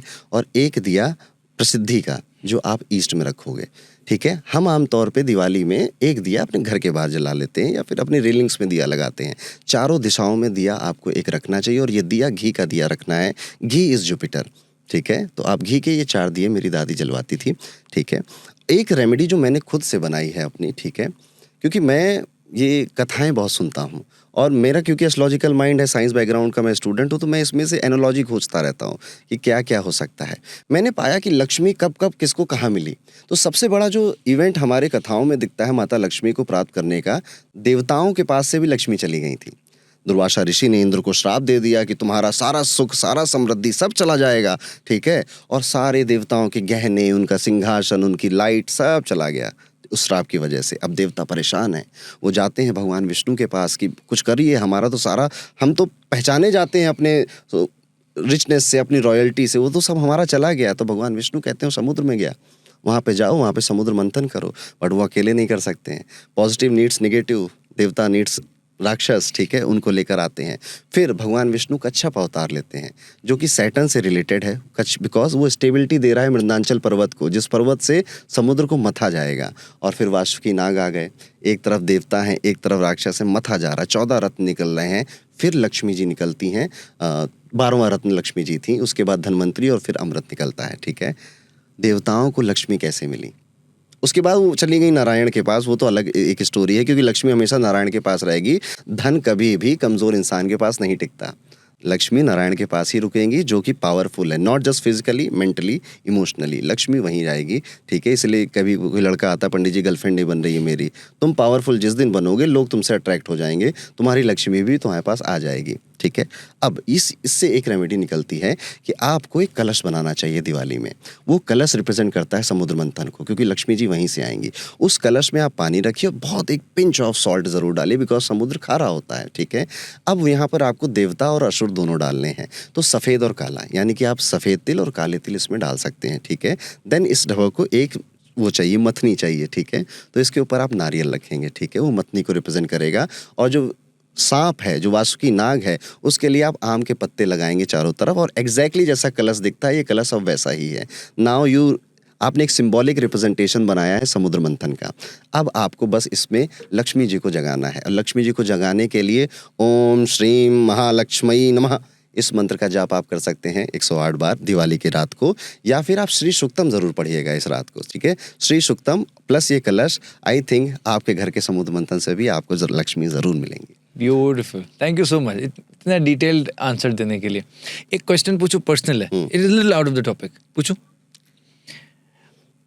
अब जैसे आपने बोला कि काला रंग असुर का होता है, अक्सर जैसे मेरी पंजाब में नानी है ना, मैं ब्लैक डालूंगा, काला क्यों पा लिया तू, पागल क्यों नहीं पाना तू, काला ही पाना, वाइट डाले, ऐसा डाले।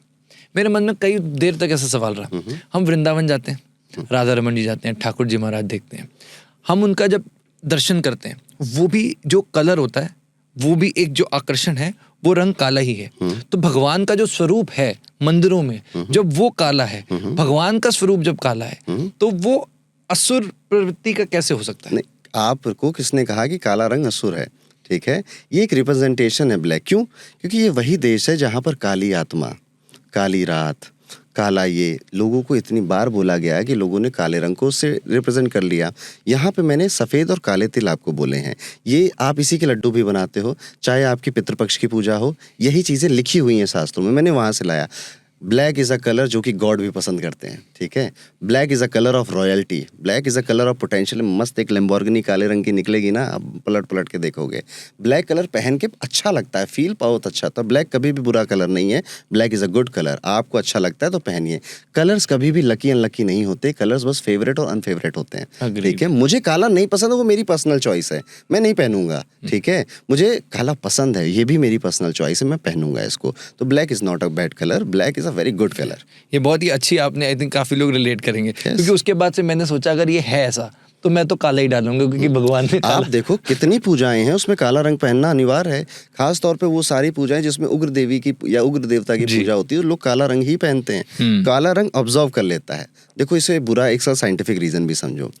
ये देश ऐसा है, स्पेशली जो नॉर्थ इंडिया है, यहाँ पे गर्मी ज्यादा पड़ती है, ठीक है। तो वो काला रंग आप पहनते थे तो गर्मी बहुत लगती, तो मम्मी मना करती काला मत पहनो, काला वो मत पहनो से कब वो अशुभ बन गया और कब उसको लोग बुरा मानने लग गए, ये हमारे कल्चर से इस तरह से आया है, ठीक है। सफेद इसीलिए अच्छा हो गया क्योंकि सफेद पहनो तो वो रिफ्लेक्ट करता है और उसमें गर्मी कम लगती है, ये वहां से आया है। Got it.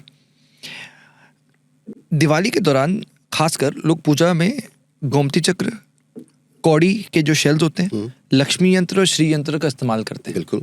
इसका क्या इंपॉर्टेंस है, करना चाहिए, क्यों? माता लक्ष्मी कहाँ से निकली थी? कलश, समुद्र मंथन से। समुद्र से ही आपके ये गोमती चक्र, आपके शंख, ये सब निकलते हैं। तो कई सारी कथाओं में आप देखोगे जो शंख है उसे लक्ष्मी जी का भाई बोला जाता है, because these things are drawn from ocean, ठीक है, समुद्र। इसलिए आप देख रहे हैं कौड़ियाँ, ये गोमती चक्र, ये सब वहाँ से निकल रहे हैं, इसलिए इसको लक्ष्मी जी से जोड़ा गया। समुद्र से निकलने वाली चीज़ें लक्ष्मी जी की, ये हमारी हिंदू धर्म की मान्यता है, ठीक है, पहली चीज़। अब आपने जो बात करी वो आपने बहुत बड़ी बात कर दी, श्री यंत्र की, ठीक है। हमारे देश में लोगों को यंत्र ना बनाने आते हैं ना उसे यूज़ करना आता है। यंत्रों का इतना बुरा हाल मैंने आज तक कहीं नहीं देखा। यंत्र मीन्स टूल। अगर ये माइक खराब हो जाएगा, आई नीड अ पेचकस, ठीक है, जो मैं इसको खोल के इसको ठीक कर पाऊंगा। बिना पेचकस के उंगली से करूं, नाखून से, ठीक है, तो मुझे बड़ा टफ लगेगा, कॉम्प्लेक्स लगेगा। हमारे जीवन में भी ऐसी कॉम्प्लेक्सिटी आती है और यंत्र उसको सॉल्व करने का टूल दिया गया था हमें। हमने क्या कर दिया कि दीपावली में जाएंगे मार्केट में, श्री यंत्र की कोई फोटो होगी, उसे लेकर आएंगे, लगा देंगे, उस पर टीका कर देंगे। नो, कुछ नहीं होगा उससे। यंत्र का यूज़ ऐसे नहीं किया जाता। यंत्र अभिमंत्रित किए जाते थे। एक टाइम था जब देवी देवताओं की मूर्तियाँ नहीं थी, तो यंत्र हमारे ऋषि बनाते थे, ड्रॉ करते थे। आप जाइएगा अमरकंटक में श्री यंत्र बनाया हुआ है, 3D में पूरी बिल्डिंग है, श्री यंत्र को रिप्रेजेंट कर रही है वो। अब पहले यंत्र बनाया जाता था और हर एक सिंबल का मतलब होता था। यंत्र के बाहर का जो चौकोर है वो सूर्य को रिप्रेजेंट करेगा। इट इज़ लाइक कि बहुत ज़्यादा बिजली पावर हाउस से आ रही, लेकिन बीच में एक ट्रांसफार्मर लगाना पड़ेगा ताकि हर घर में 220 वोल्ट जाए। वो सूर्य है जो बाहर आप चौकोर देखते हो श्री यंत्र के, ठीक है। उसके अंदर एक सर्कल मिलेगा आपको, वो चंद्रमा है, रिफाइंड एनर्जी को और रिफाइन करना और आप में इमोशंस जगाना, ठीक है। फिर आप अपवर्ड ट्राइंगल देखोगे जो कि शिवा है, शिवा एनर्जी अपवर्ड, और फिर डाउनवर्ड ट्राइंगल देखोगे श्री यंत्र में जो कि शक्ति है, ठीक है। तो ये मस्कुलिन और फीमेल एनर्जी का एक इंटरटेंगल बनाया गया है और ये यंत्र लक्ष्मी जी का तो है ही, पर ये यंत्र एक्चुअली में माता त्रिपुर सुंदरी का है, ठीक है। जो बिंदु है वो माता त्रिपुर सुंदरी या माता ललिता को रिप्रेजेंट करता है। इसलिए अगर आपके घर में श्री यंत्र है तो आप ललिता सहस्त्र नाम जरूर पढ़ें उसके सामने, वो ज़्यादा आपको लाभ देगा, ज़्यादा आपको शक्ति देगा, ठीक है। प्लस यंत्र बनाना खुद से सीखिए। इट बहुत ज़्यादा कोई बड़ा काम नहीं, it is very easy job, ठीक है। आपको बस यंत्र बनाने की कला नहीं पता है, ठीक है। कई सारी बुक्स हैं, मैंने भी यूट्यूब पे वीडियोस बना रखे हैं। आप यंत्र बनाना सीखिए। यंत्र जब बनाओगे उसके बाद इसे इवोक करिए, जैसे हमारे ऋषि महर्षि किया करते थे। और जब आप यंत्र खुद बनाओगे तो घर की लाइट चली जाएगी, घर में इलेक्ट्रॉनिक अप्लाइंसेस खराब हो जाएंगे, घर में कोई पानी का पाइप फटेगा, आपको फीवर भी आएगा हल्का फुल्का सा, ठीक है। तो जब भी आप कोई एनर्जी इवोक करते हो ना, आपकी बॉडी और आपका घर लायक नहीं होता उसको सहने के, तो आपके घर में आप डिसबैलेंस देखोगे। मैंने जिनको बनाया, और इसका यंत्र का रिजल्ट ऐसे आता है, पेज का शायद मैं अभी खोल दूंगा इसे, तो यंत्र आपकी सभी प्रॉब्लम्स का रिजल्ट बहुत इंस्टेंट देता है, ठीक है। पर हम भूल चुके, ये हमारा दुर्भाग्य है, पता है कि हम यंत्र का जो असली मीनिंग था वो भूल चुके हैं। तो अगर आप श्री यंत्र ला ही रहे हो तो पहला तो उसे 3D फॉर्म में लाइए, ठीक है। चाहे वो ब्रास का हो, चाहे वो स्फटिक का हो, उसे 3D फॉर्म में लाइए। और यंत्र को आप श्री यंत्र को आप नॉर्थ ईस्ट में रखेंगे या फिर साउथ ईस्ट में रखेंगे, प्लस आप ललिता सहस्त्रनाम पढ़ेंगे उस यंत्र के सामने, ठीक है। तब वो जाकर इवोक होता है और आपको फल देता है। Got it. काफी लोग हैं जो भैरवा की भी पूजा करते हैं, तो काल भैरव की पूजा दिवाली के दिन क्यों की जाती है? मैंने नहीं सुना काल भैरव की पूजा दिवाली के लिए की जाती है। और मैं आप सबको बोल भी दूं, ये कूल बहुत लगता है क्या मैं काल भैरव की साधना कर रहा हूँ, मैं भद्रकाली की साधना कर रहा हूँ। जो यंग जनरेशन उसे कूल बहुत लगता है, ठीक है। बट ये उतना ही हार्मफुल है।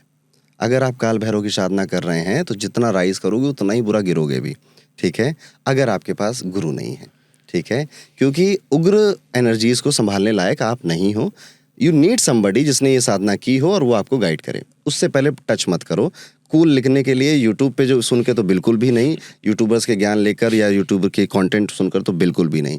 क्या बुराई हनुमान जी में, शिव जी में, राम जी में, लक्ष्मी जी में, इतने सात्विक देवी देवता हमारे हैं, गणेश जी हैं, ठीक है। आप इनकी पूजा करते रहिए।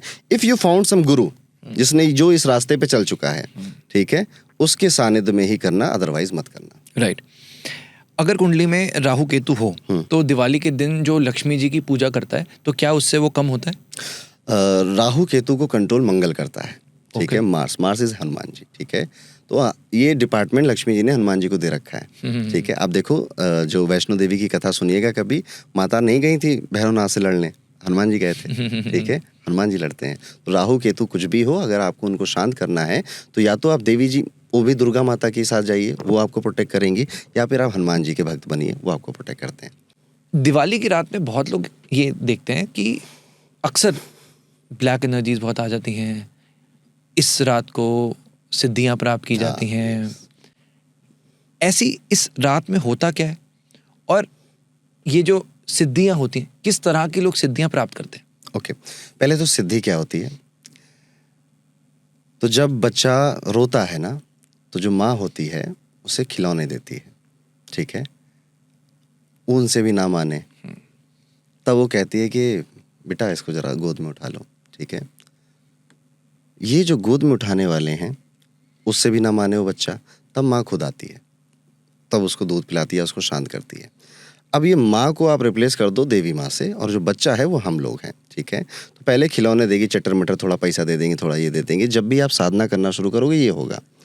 फिर आप और अगर नहीं मुझे तो देवी माँ को चाहिए, मुझे तो दर्शन करने हैं, मुझे तो शिव जी चाहिए, तब सिद्धियाँ मिलती हैं, ठीक है। और ये सिद्धियों में भी इंसान भटकता है। फिर कोई किसी को मन की बात पढ़ने की मिल जाती, मुझे तो आज तक नहीं मिली कोई, ठीक है। किसी को ये मिल जाती। ये बात मैंने प्रेमानंद महाराज जी से सुनी, ठीक है। उन्होंने बोला ये, ठीक है। मैंने कहा कितनी खूबसूरत बात है ये। तो ये सिद्धियों की बात है। इट इज़ लाइक कि समथिंग ऐसा कुछ मिल गया कि मैं आपके मन की बात आपके चेहरे से कुछ पढ़ पा रहा हूँ, आप जो सोच रहे हो वो मैं समझ पा रहा हूँ। ऐसी कई सारी होती हैं, ठीक है। अष्ट सिद्धि नवनिधि के दाता हनुमान जी को भी हम बोलते हैं। बट दिवाली की रात को ही सिद्धि क्यों मिल रही है, बाकी रातों को नहीं मिल रही? तो ऐसी कई सारी रातें हैं। जैसे महाशिवरात्रि की रात को भी बोला जाता है, ठीक है। और आपकी जो अक्षय तृतीया आती है उस दिन भी लोग कई सारी सिद्धियां प्राप्त कर रहे होते हैं। और दिवाली बस थोड़ा सा ऐसा है कि कुछ ब्लैक हो जाए तो मज़ा आ जाएगा। अमावस्या की रात होती है, इस दिन चंद्रमा नहीं निकलता शाम को, इसलिए लोग ऐसी प्रैक्टिसेस करते हैं। मैंने कभी की नहीं, तो मैं किसी को ना गाइड कर पाऊंगा ना समझा पाऊंगा, ठीक है। क्या हमें ट्राई करना चाहिए? अगर कोई गुरु है बस तभी ट्राई करना, अदरवाइज मत करना। हर कोई गणेश जी और लक्ष्मी जी की मूर्ति लेकर आता है। गणेश जी की जो सूंड है, ट्रंक किस तरफ होनी चाहिए और पोजीशन क्या होनी चाहिए गणेश जी और माँ लक्ष्मी की? गणेश जी की सूंड लेफ्ट साइड में, ऐसा मेरी माता बोलती हैं कि वहाँ पे लेफ्ट साइड वाली सूंड हमको रखनी चाहिए, ठीक है। और बायां जो भाग होता है ये वाइफ का होता है, ठीक है। लेफ्ट साइड इज वाइफ, ठीक है। और दायां भाग जो होता है वो बड़ी बहन या माता का होता है, इसलिए गणेश जी के राइट में आप माता लक्ष्मी को रखिएगा, ठीक है। इस तरह से आपको रखना है। मिट्टी की लेनी चाहिए या सिल्वर? मिट्टी की ज़रूर लीजिएगा, ठीक है। इससे क्या होता है, जो कुम्हार हैं जो बनाते हैं मूर्ति, उनका अच्छा एम्प्लॉयमेंट मिल जाता है इनको।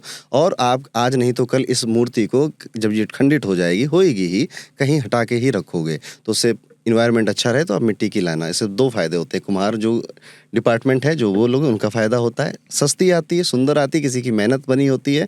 और मिट्टी एक नेचुरल चीज़ है। जब भगवान श्री राम को लंका जीतनी थी ना, तो वो रामेश्वर में मिट्टी का शिवलिंग उन्होंने बनाया था, ठीक है। वो चांदी और सोना खोजने नहीं गए थे, ठीक है। वो होता है, लोगों के पास धन है तो खरीद सकते हो आप उसे, बट यहाँ पर मिट्टी की मूर्ति ही आप खरीदेंगे। चांदी जब कोई लेता है इस दौरान, किसी को अगर चंद्र दोष है तो क्या वो चांदी का गणेश जी या लक्ष्मी जी खरीद सकते हैं? ऐसा कुछ भी नहीं होता कि मेरा कोई दोष है, मैं चांदी नहीं खरीद सकता या लोहा नहीं खरीद सकता। It is not like that, ठीक है। Okay. तो आप बिल्कुल खरीदिए, आप सोने खरीदिए, मुकुट पहनाइए, हीरों के मुकुट पहनाइए। जेब में पैसा क्या नहीं कर सकता आदमी, ठीक है। उससे कुछ नहीं होता, कुछ भी नहीं होता। काफ़ी लोग होते हैं जो कि दिवाली सेलिब्रेट करना चाहते हैं, बट अनफॉर्चुनेटली उनके घर में कोई एक्सपायर हो जाता है, तो कहते हैं ना कि 1 साल तक हम त्यौहार नहीं मनाएंगे, बट वो पूजा करना चाहते हैं। क्या ऐसे लोग अपने परिवार के लिए दिवाली वाले दिन कुछ स्पेसिफिक कर सकते हैं या उसके आगे कभी पूजा? मैं इससे कहूँगा कि आप अब किसी मंदिर में जाके किसी पंडित जी से करवा लीजिए, ठीक है। पर अपने करवानी घर के- चाहिए? हाँ, करनी चाहिए, पर किसी मंदिर में जाके, ठीक है। घर पे नहीं? घर पे नहीं। ये एक सिंबॉलिक भी है कि हमारे घर से कोई गया है, ठीक है, तो अच्छा नहीं लगता, ठीक है। ये वाली बात भी है। प्लस आप मंदिर में जाइए, थोड़ा बहुत, ऐसे कोई बहुत बड़ा जागरण आप करो, थोड़ा बहुत कुछ तो ज़रूर करो आप दिवाली में। एक मैं रिपोर्ट पढ़ रहा था, बड़ी इंटरेस्टिंग, CIT की रिपोर्ट थी 2023 की। दिवाली के दौरान 2023 में हमने 3.75 लाख करोड़ का बिजनेस किया। हर साल दिवाली का पीरियड बिजनेस के पर्सपेक्टिव से भी बहुत खूबसूरत होता है। बहुत लोग जाते हैं डेकोर के लिए। शेयर मार्केट में मुहूर्त ट्रेडिंग ऑन हो जाती है, ठीक है। उस दिन मुहूर्त ट्रेडिंग होती है। शाम को शेयर मार्केट कभी नहीं खुलता, दिवाली में खुलता है, ठीक है। तो कुछ तो ऑस्पिशियस है, राइट? बहुत से लोग जो किसी दूसरे को गिफ्ट करना चाहते हैं, बहुत से लोग ये करते ही हैं, तभी बिजनेस ऐसा बढ़ता है। अगर मैं आपसे एज एन एस्ट्रोलॉजर पूछूं, हम अपने लिए तो अच्छा सोचते ही हैं, बट अगर मैं दूसरे की प्रॉस्पेरिटी के लिए उसको कुछ अच्छा गिफ्ट करना चाहता हूँ ड्यूरिंग दिवाली, तो वो क्या होना चाहिए? सिल्वर, ठीक है। चांदी दीजिए, ठीक है। अगर आप दे सकते हैं, चाहे वो 1 ग्राम हो, चाहे वो 10 ग्राम हो, आपको सिल्वर देनी चाहिए लोगों को, ठीक है। मैंने कहा ना, दिवाली वीनस और मून के संयोग से बनती है, तो आप, वीनस तो उनके पास है ही, मून उन तक पहुंचा रहे हैं, मून डोनेट कर रहे हैं। जो देते हैं उससे कई ज़्यादा लौट कर आता है, ठीक है। मैं देने में भी फायदा ही है। बिल्कुल फ़ायदा क्या है कि एक फिलॉसफी है इंडिया की, ठीक है। जैसे कि अगर इस कमरे में मैं सब कुछ भर दूँ ना, तो कुछ नया नहीं आ पाएगा इसमें, इसको खाली करना पड़ेगा। हमारे दिमाग में अगर कूड़ा भर गया, कुछ नया नहीं आएगा, उसे खाली करना पड़ेगा। जब आपके हाथ से निकलता है ना, कुदरत फिर आपका घर भरने जो लग चांदी जाती नहीं है। दे सकता वो? जो चांदी नहीं दे सकता वो मैं कहूँगा कि आपको थोड़ा सा कोशिश करनी चाहिए कि देवी देवताओं की मूर्तियाँ देने से बहुत बचिए, ठीक है। देवी देवताओं की मूर्तियाँ उनके घर जाके क्या हो रही, शोपीस में लग रही है, हमें नहीं पता, ये देने से बचना चाहिए। प्लस कई बार हम बड़ी खुशी के साथ किसी और को भी देवी देवता की मूर्ति दे देते हैं, वो खुद भी देने से और खुद भी लेने से बचना चाहिए। लेकिन अब किसी ने दे दिया तो भगा मत देना उसको, ठीक है। उसको बस देखो होता क्या ना, मुझे एक लेडी मिली थी, उनका ये कहना था कि ना हमारे घर में लड्डू गोपाल हमारे हैं। पर मैं क्या करूं, मैं जब से ऑस्ट्रेलिया में आई हूं तो मेरे यहाँ के जितने इंडियन फ्रेंड हैं सब मुझे आगे कोई लड्डू गोपाल दे देते, तो बहुत सारे हो गए हैं, ठीक है। अब मैं क्या करूं, क्योंकि मेरा मन तो मेरे वाले में लगता है, ठीक है। तो अब ऐसी भी सिचुएशन क्रिएट हो जाती है, तो देवी देवताओं की मूर्तियाँ देने से बचना चाहिए। एज पर वास्तु, क्योंकि आप वास्तु भी करते हैं, बहुत अच्छा वास्तु करते हैं। बहुत से लोग DIY करते हैं, डू इट योरसेल्फ।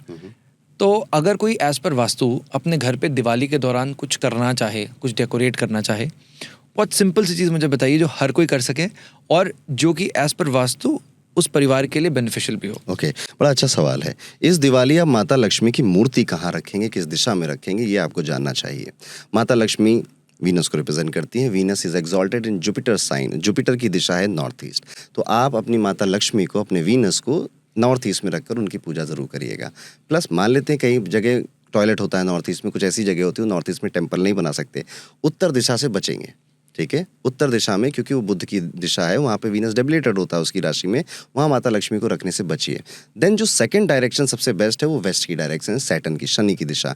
अगर लक्ष्मी जी यानी वीनस सैटर्न मिल जाएगा आपके वेस्ट डायरेक्शन में, ये वेल्थ का कॉम्बिनेशन होता है सैटर्न वीनस। तो 2 डायरेक्शन मैंने बताई आपको, पहली प्रायोरिटी नॉर्थ ईस्ट नहीं हो पा रहा तो दूसरी प्रायोरिटी आपकी वेस्ट है। तो DIY में सबसे पहले ये करिएगा, फिर जो मैंने आपको 4 दिए बोले वो दिए अपने जलाइएगा।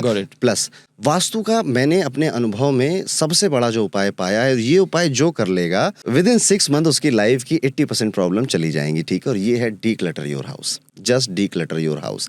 आपके घर में जो मम्मी कह रही हैं कि भैया ये फ्लिपकार्ट का डब्बा रखा रहने दो, ठीक है, ये कभी काम आएगा, वो जो पॉलीथीन हो रख दो कभी काम आएगी, छत पे रख दो, वो सामान पड़ा जा रहा है, खोलो और सबके पैकेजेस और वो भरा पड़ा है, वो भी भरा पड़ा है। प्लीज डीक्लटर इट, ठीक है। खाली करें। आप कितने वास्तु के उपाय कर लो, कुछ भी नहीं होगा जब तक आपका घर साफ सुथरा नहीं होगा। मैंने कहा ना, जब तक निकलेगा नहीं तब तक आने की क्यों आप अनुकंपा कर रहे हो। सबसे बड़ा वास्तु का उपाय है। Got it. दूसरा जो वास्तु का उपाय सबसे बेहतर काम करता है वो ये है कि अपने एंट्रेंस का बहुत ध्यान रखिएगा। आपके घर का जो एंट्रेंस होता है ना, वो डिसाइड करता है कि इस घर में रहने वाले कितने प्रॉस्परस होंगे। आपको अपने एंट्रेंस को उसी तरह से केयर करना है जिस तरह से आप अपने लव्ड वंस की केयर करते हैं, ठीक है। ब्यूटीफुल। अपने एंट्रेंस को हल्दी के पानी से या गंगा जल से आप थर्सडे के दिन जरूर साफ करिए, एवरी थर्सडे, ठीक है। और वहां पर आप कोई अच्छी सी रंगोली भी बनाइए, ठीक है। रंगोली बनाकर वहाँ पे रखिए। ये चीज़ साउथ इंडिया में विलेजेस में लोग फॉलो करते हैं। उनके पास भले कम पैसा होगा आपसे, पर सुकून ज़्यादा है आपसे, ठीक है। तो एंट्रेंस का ख्याल रखना है। मेरी मम्मी भी कहती थी ना, ये छोटू सबकी लाइट, मेरा घर का नाम छोटू है, ठीक है, घर में सारी लाइट जला दो, अभी दिवाली आ गई है, लक्ष्मी जी यहीं से आएंगी। लक्ष्मी जी तो कहीं से भी आ सकती हैं।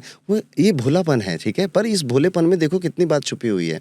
वास्तु ठीक कराया जा रहा है आपका कि वहाँ पे रंगोली बनानी है, उसे हमें साफ सुथरा रखना है। ये दिवाली में भी करते हैं लोग, बट व्हाई नॉट ऑलवेज, हर हफ्ते क्यों नहीं कर सकते हम। तो ये थर्सडे के दिन आप ये वास्तु, ये 2 ही रेमेडी मैं बता रहा हूँ आपको। राइट, बहुत खूबसूरत है। दिवाली में रंगोली क्यों बनाई जाती है?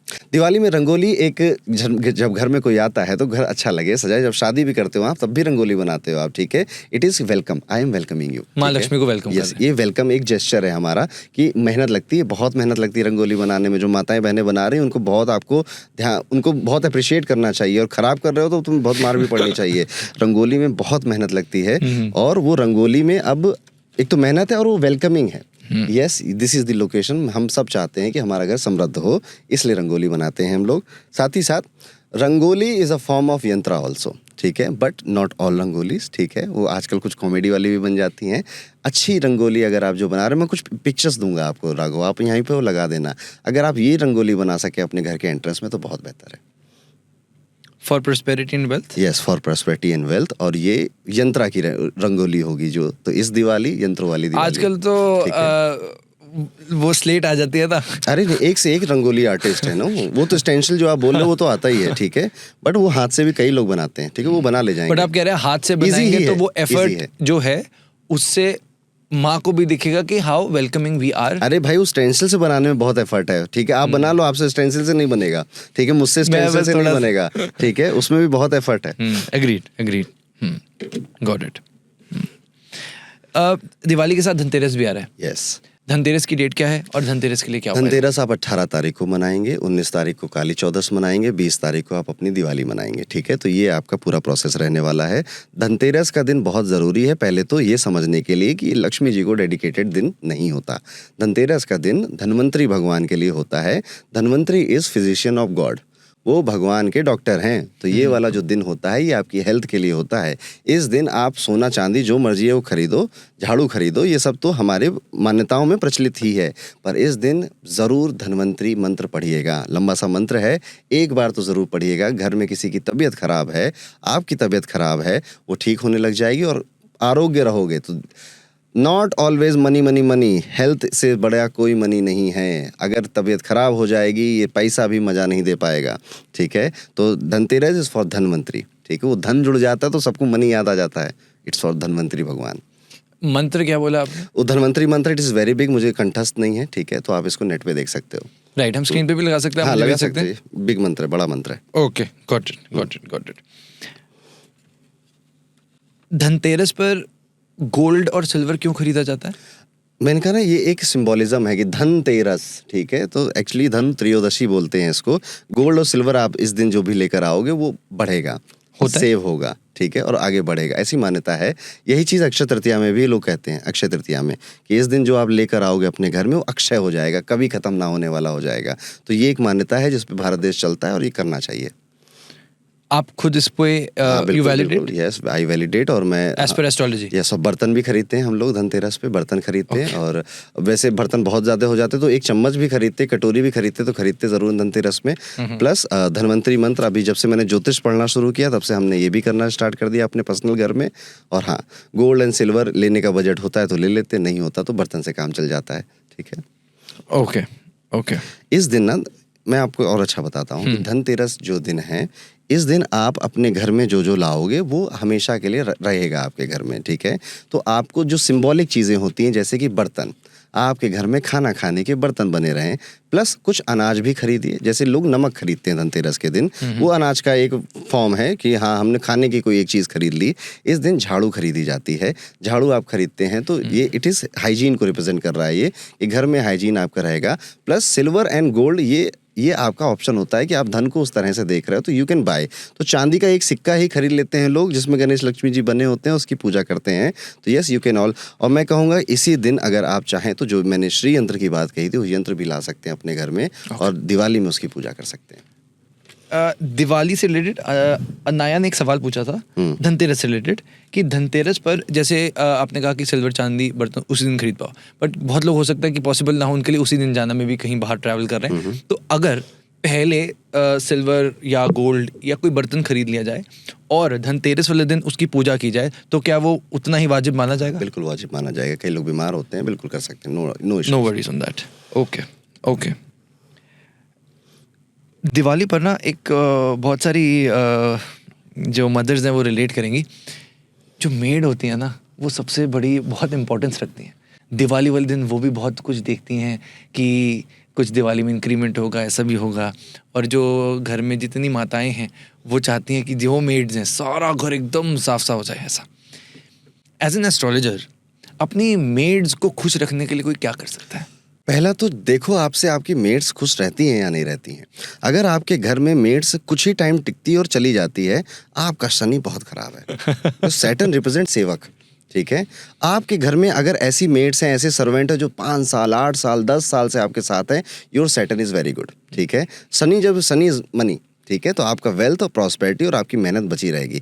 इनको हमेशा सम्मान देना। जितने भी आप अंडर प्रिविलेज लोगों को देख रहे हो ना, दीज ऑल आर सैटर्न, ठीक है। वो जो मोची है, वो जो रिक्शे वाला है, वो जो आप बेगर है, that is represented by Saturn, ठीक है। ये जो सेवक क्लास है, जो हम कहते हैं कि वर्किंग क्लास है नीचे की, इनको आपको बहुत अच्छे से ट्रीट करना चाहिए। दिवाली पे क्या देना चाहिए इनको? आप नए कपड़े देना, पुराने पहने हुए कपड़े मत देना, ठीक है। पुराना किसी भैया का कपड़ा था वो मत देना, न्यूनेस देना। वो सब समझते हैं, बस कहते नहीं हैं आपसे। सिग्निफिकेंस क्या है इसका? कपड़ा देना, कपड़ा किसी के तन पे पहना देना इज वेरी गुड सिंबल होता है। ये जुपिटर को रिप्रेजेंट करता है, वस्त्र, और वीनस को रिप्रेजेंट करता है। तो आप कपड़े दीजिएगा इनको, ठीक है, और नए कपड़े दीजिएगा। ये मैं और बोनस दीजिएगा।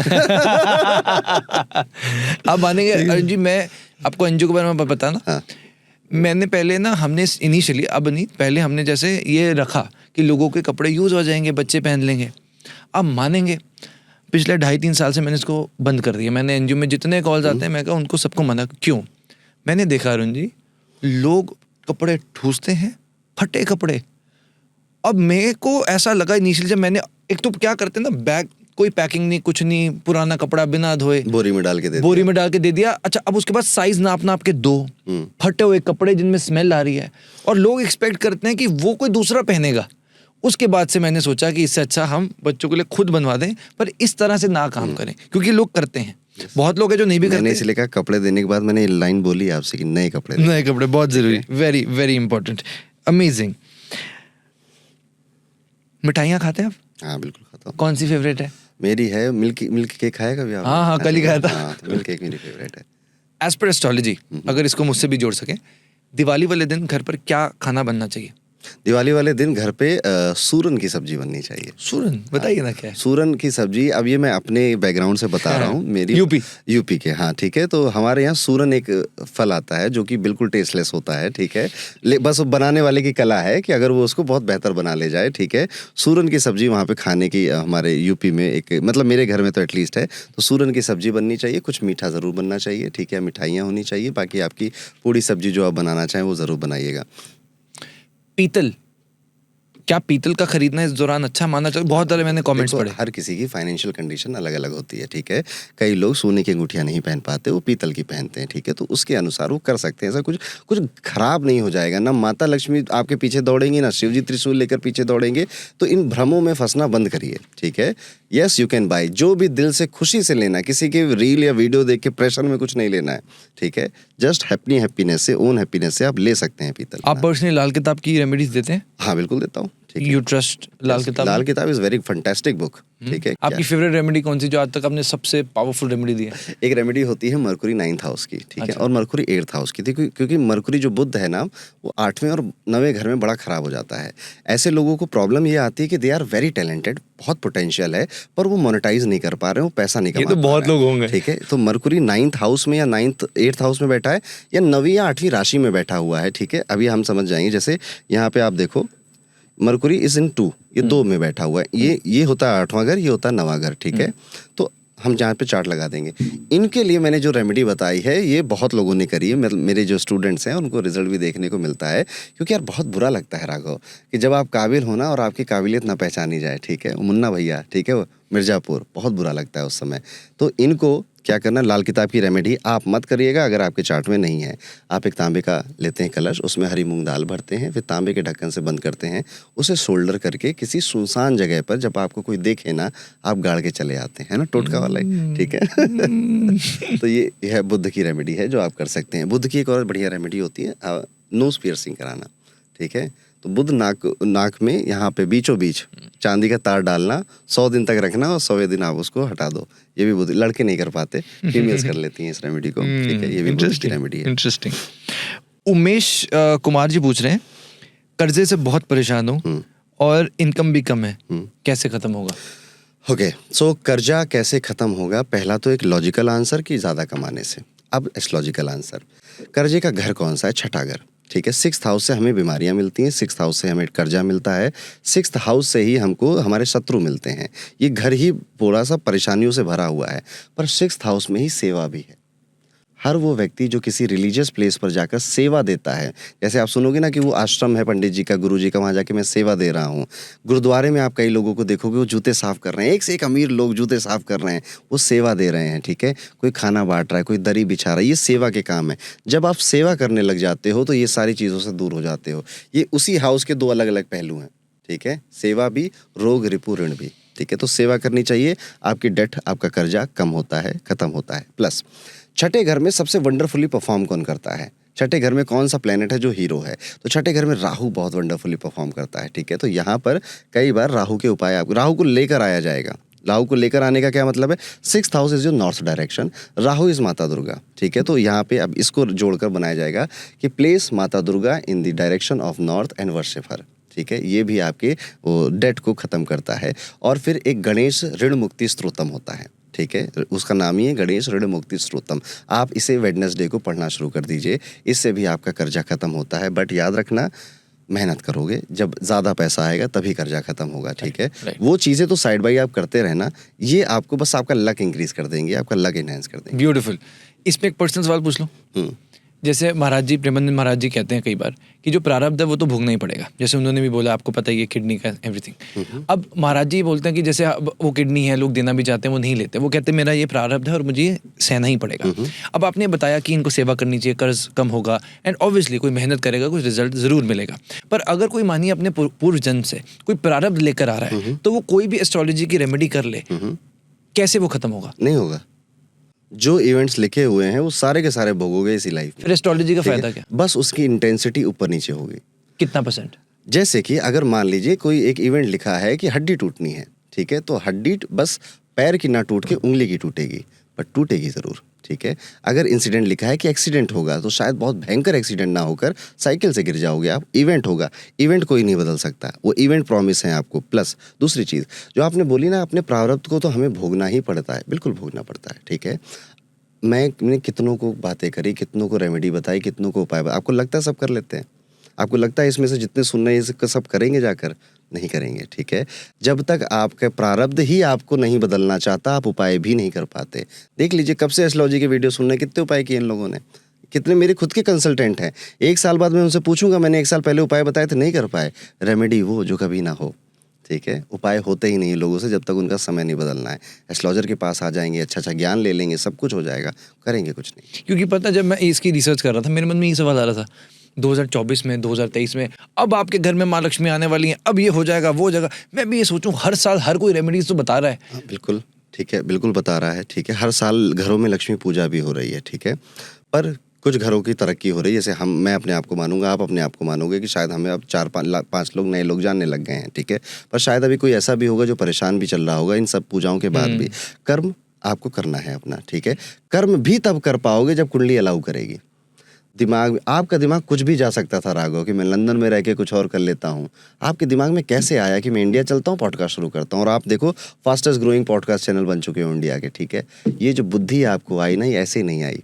यहाँ पे किसी का काम बनना था, किसी का भला होना था, इसलिए राघव आज इस कुर्सी पे बैठे हैं। और आगे भी राघव के जरिए किसी का कुछ होना होगा तो राघव अच्छा काम कर पाएंगे। युद्ध में हमेशा वो नहीं जीतता जो ताकतवर होता है, युद्ध में वो जीतता है जिसके जीतने से औरों का भला होता है।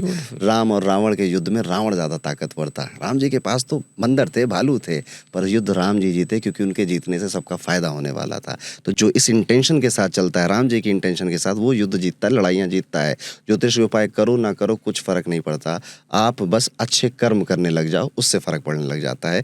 भला करने लग जाओ लोगों का, उससे फ़र्क पड़ने लग जाता है। आप चलाते हो ना एनजीओ सेवा, ठीक है, आप भी सेवा कर रहे हो। आज नहीं तो कल उनमें से कुछ बच्चे निकल के अपना जीवन बेहतर बना लेंगे। किसकी वजह से बनाया? राघव की वजह से बनाया। अब राघव का इस चीज़ का घमंड कभी नहीं होना चाहिए। बड़ा अच्छा भजन है, करते हो तुम कन्हैया मेरा बस काम हो रहा है, ठीक है, मेरा बस नाम हो रहा है। आपसे पूछेगा, मुझसे कोई पूछेगा कि कैसे हुआ ये सब, नहीं उत्तर है हमारे पास। हमसे करवाया गया है, हमें साधन बनाया गया है, किसी और को अपने साध तक पहुंचना था उसका, दैट्स इट, बस हम इतने ही हैं।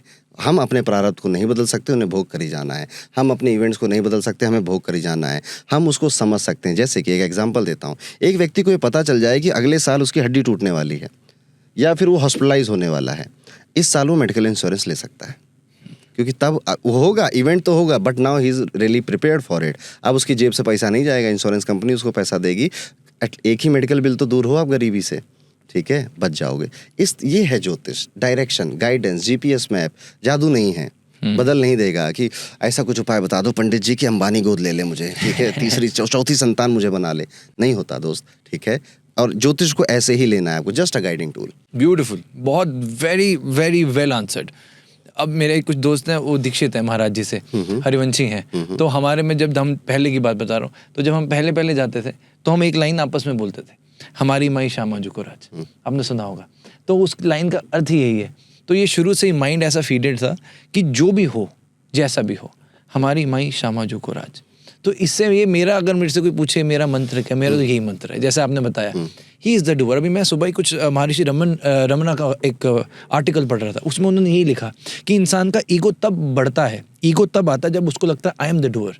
जिस दिन वो ईगो डाइल्यूट होने लग जाता है और ये महसूस हो जाए कि वो ही करने वाले हैं, तब आपका काम भी अच्छे से हो जाता है और आपके अंदर घमंड भी नहीं आता। थोड़ा बहुत भी ईगो आ रहा हो तो भजन लगाइए, करते हैं तो कन्हैया नाम हो रहा है। कई लोग ये कहते हैं इस दौरान उनको जानवर दिखाई ज़्यादा देने लग जाते हैं।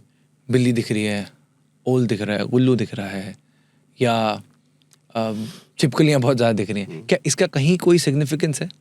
आप सपनों की बात कर रहे हो? नहीं, रियल लाइफ में। ओके, तो बिल्कुल होता है इसका सिग्निफिकेंस, ठीक है। अगर कोई एक चीज़ आपको बार बार दिख रही है, इसका सिग्निफिकेंस है। इनको हम निम्नोलॉजी में तो हम इन्हें एंजल नंबर्स कह देते हैं, ठीक है। और ओमेन कहा जाता है इनको, कि गुड ओमेन, बैड ओमेन, ऐसा बोला जाता है। जैसे कि अगर आपको नंबर 1 बार बार दिख रहा है, ठीक है, मैं एनिमल पे आऊँगा भी, नंबर 1 बार बार दिख रहा है, ये सिग्नल दे रहा है कि दोस्त तुमको कुछ नया करना है, ठीक है। You have to start something new, और कुछ नया एक्चुअली में होने वाला, आप करो ना करो हो ही जाएगा आपके साथ। ऐसे ही नंबर 2 दिखता है तो उसको इंडिकेशन मिल रहा है यूनिवर्स की तरफ से कि गो, अच्छा, ये दिखते कहाँ हैं आपको पता है?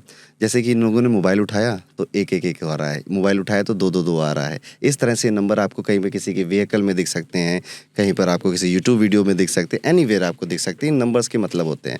तो एक आ रहा है तो यानी कि न्यू बिगनिंग आपकी आने वाली है। 2 आ रहा है कि आप अपने लव्ड वंस के साथ, फैमिली के साथ टाइम स्पेंड करिए, ठीक है। Choose the less chaotic.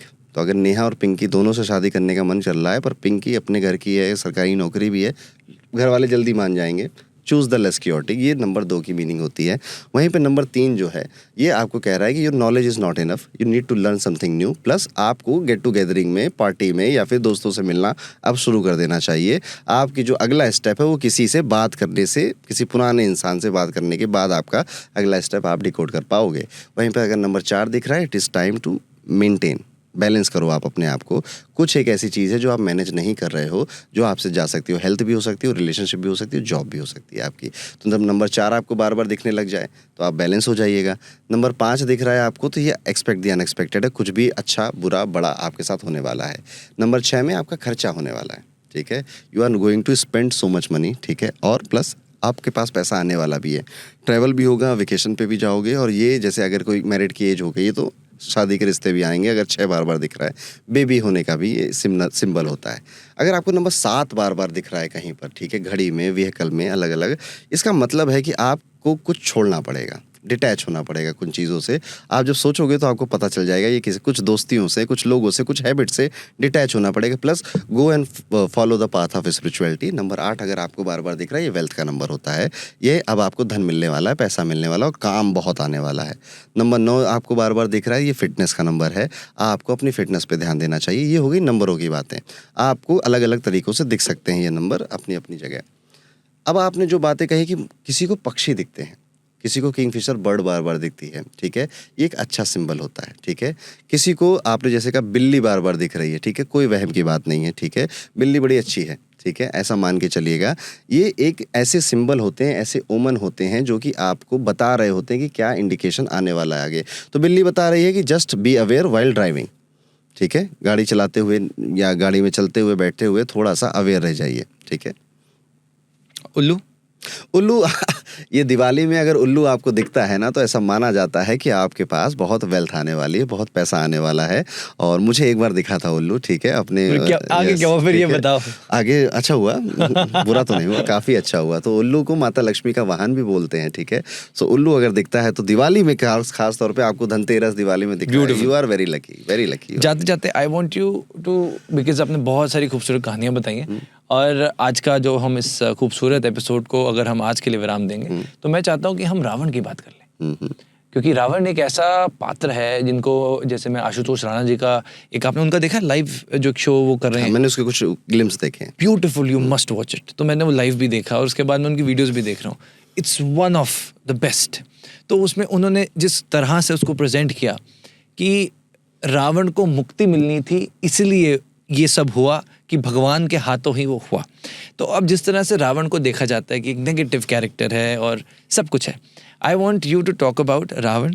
आपकी क्या अंडरस्टैंडिंग है और उससे हम क्या सीखते हैं? सबसे पहली बात तो रावण एक नेगेटिव कैरेक्टर है, ये बात सच है। वाल्मीकि रामायण में रावण की जो सही की स्टोरीज लिखी हुई हैं उसमें आप उसको अच्छा नहीं मानोगे।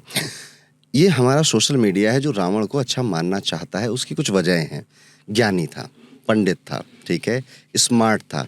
और मैं रावण को बहुत इंटेलेक्चुअल सिर्फ इस एक वजह से मानता हूँ, उसे पता था मेरा अंत आने वाला है और एक्चुअली में उसने ही अपना अंत खुद बुलाया था। और एक रामचरितमानस में मिलता है, एक दोहा मिलता है हमें, खरदूषण मोही संबलवंता तिन्हीं कुमारों बिन भगवंता। खरदूषण मेरे समान, मेरे 2 पावरफुल लोग हैं, इनको मार दिया, इनको भगवान के बिना कोई नहीं मार सकता था। ये रावण को ये बात पता थी। ये कब बोला रावण ने? जब शूर्पणखा गई थी रावण के पास, ठीक है, और वो कह रही कि अच्छा रावण, ये भी ऐसा भी कोई आ गया। उसको पता चल गया भगवान अवतरित हो चुके हैं। उसके बाद उसने पूरा प्लॉट सेट करा, ठीक है, वो इल्यूजन बनकर गया, माता सीता को लेने गया, उनको लेकर आया। उसके बाद वो सिर्फ चाहता था कि पहले उसने किसको भेजा? अपने भाइयों को भेजा, फिर उसने अपने बेटों को भेजा, सब जाओ, सब निपट के आओ, सबको बैकुंठ मिलेगा। रावण इसलिए जब मर रहा था रो नहीं रहा था, रावण ने मरते मरते हंसा है वो, खुश हुआ है कि जीत आपकी नहीं हुई राम जी, जीत मेरी हुई है, ठीक है। तो ये इस तरह का कैरेक्टर रावण है, बट रावण को बहुत प्रेज मत करिए आप। रावण एक नेगेटिव कैरेक्टर है, वो अहंकार को दर्शाता है, वो भ्रम को दर्शाता है, और ये सी चीज़ हमें अपने जीवन में नहीं लानी है, ठीक है। तो रावण की बाकी की क्वालिटीज़ अच्छी थी, और अगर आप अपने आप को रावण मानते हैं तो विभीषणों से बच के रहिएगा, ठीक है। अरुण पंडित जी, ये हमारा पहला एपिसोड था, but I must say that आपकी नॉलेज जो है वो इतनी ही खूबसूरत है जितना आपका चरित्र है, and I wish you all the best, you are doing absolutely great. और जितने लोग, जैसे आपका विजन है जो कि लोगों को सिखाना और लोगों को बेहतर बनाना, मैं बहुत ज़्यादा विशेष आपको देता हूँ, और हमारे चैनल पे आने के लिए, अपना समय निकालने के लिए बहुत बहुत शुक्रिया। राघव, मैं आपसे भी कुछ कहना चाहूँगा। जब मैं किसी भी चैनल पे जाता हूँ तो मैं देखता हूँ कि इस चैनल पे कितने व्यूज़ आ रहे हैं, ये कैसे कंटेंट इस चैनल पे जाता है, इसकी ऑडियंस कैसी है, ठीक है। मैंने हर वीडियो में आपको देखा है, आपको एक नोटोरियस बॉय की तरह मैंने देखा है, जो कि बिल्कुल फ्री है, उसके मन में जो आ रहा है वो आपसे पूछेगा नहीं कि ये पूछ लूँ, वो एकदम बोल देगा। मुझे अभी तक लग रहा था आपसे मिलने से पहले कि आप एक बालक हैं, ठीक है, एक मासूम से बालक हैं, या खेल कूद आपको ज़्यादा पसंद है, लेकिन the time I met you there और यहाँ पर, ओ माय गॉड, ये व्यक्ति अपने पॉडकास्ट के लिए इतनी रिसर्च करता है कि कौन सा क्वेश्चन कहाँ पूछना है, इसको सब कुछ कैलकुलेटेड है। आप इसको जो देख रहे हैं ना, Raghav is very brilliant, very intellectual, और इसके लिए मैं आपको अप्रिशिएट करना चाहूँगा कि आपने मेरा थॉट बदल दिया अपनी पर्सनालिटी को लेकर। Very good. हमारी माई Shyama Jugraj, thank you so much Arun ji, बहुत बहुत करते हैं धन्यवाद। कन्हैया, मेरा नाम हो रहा है। राधे राधे। जय हो श्री राम। आज का पूरा शो देखने के लिए दिल से शुक्रिया। एपिसोड कैसा था मुझे कमेंट सेक्शन में जरूर बताइएगा। चैनल को सब्सक्राइब भी अवश्य करें, क्योंकि सुपर टॉक्स एक मूवमेंट है जो हमारे देश का भविष्य उज्जवल बना रहा है। जय हिंद।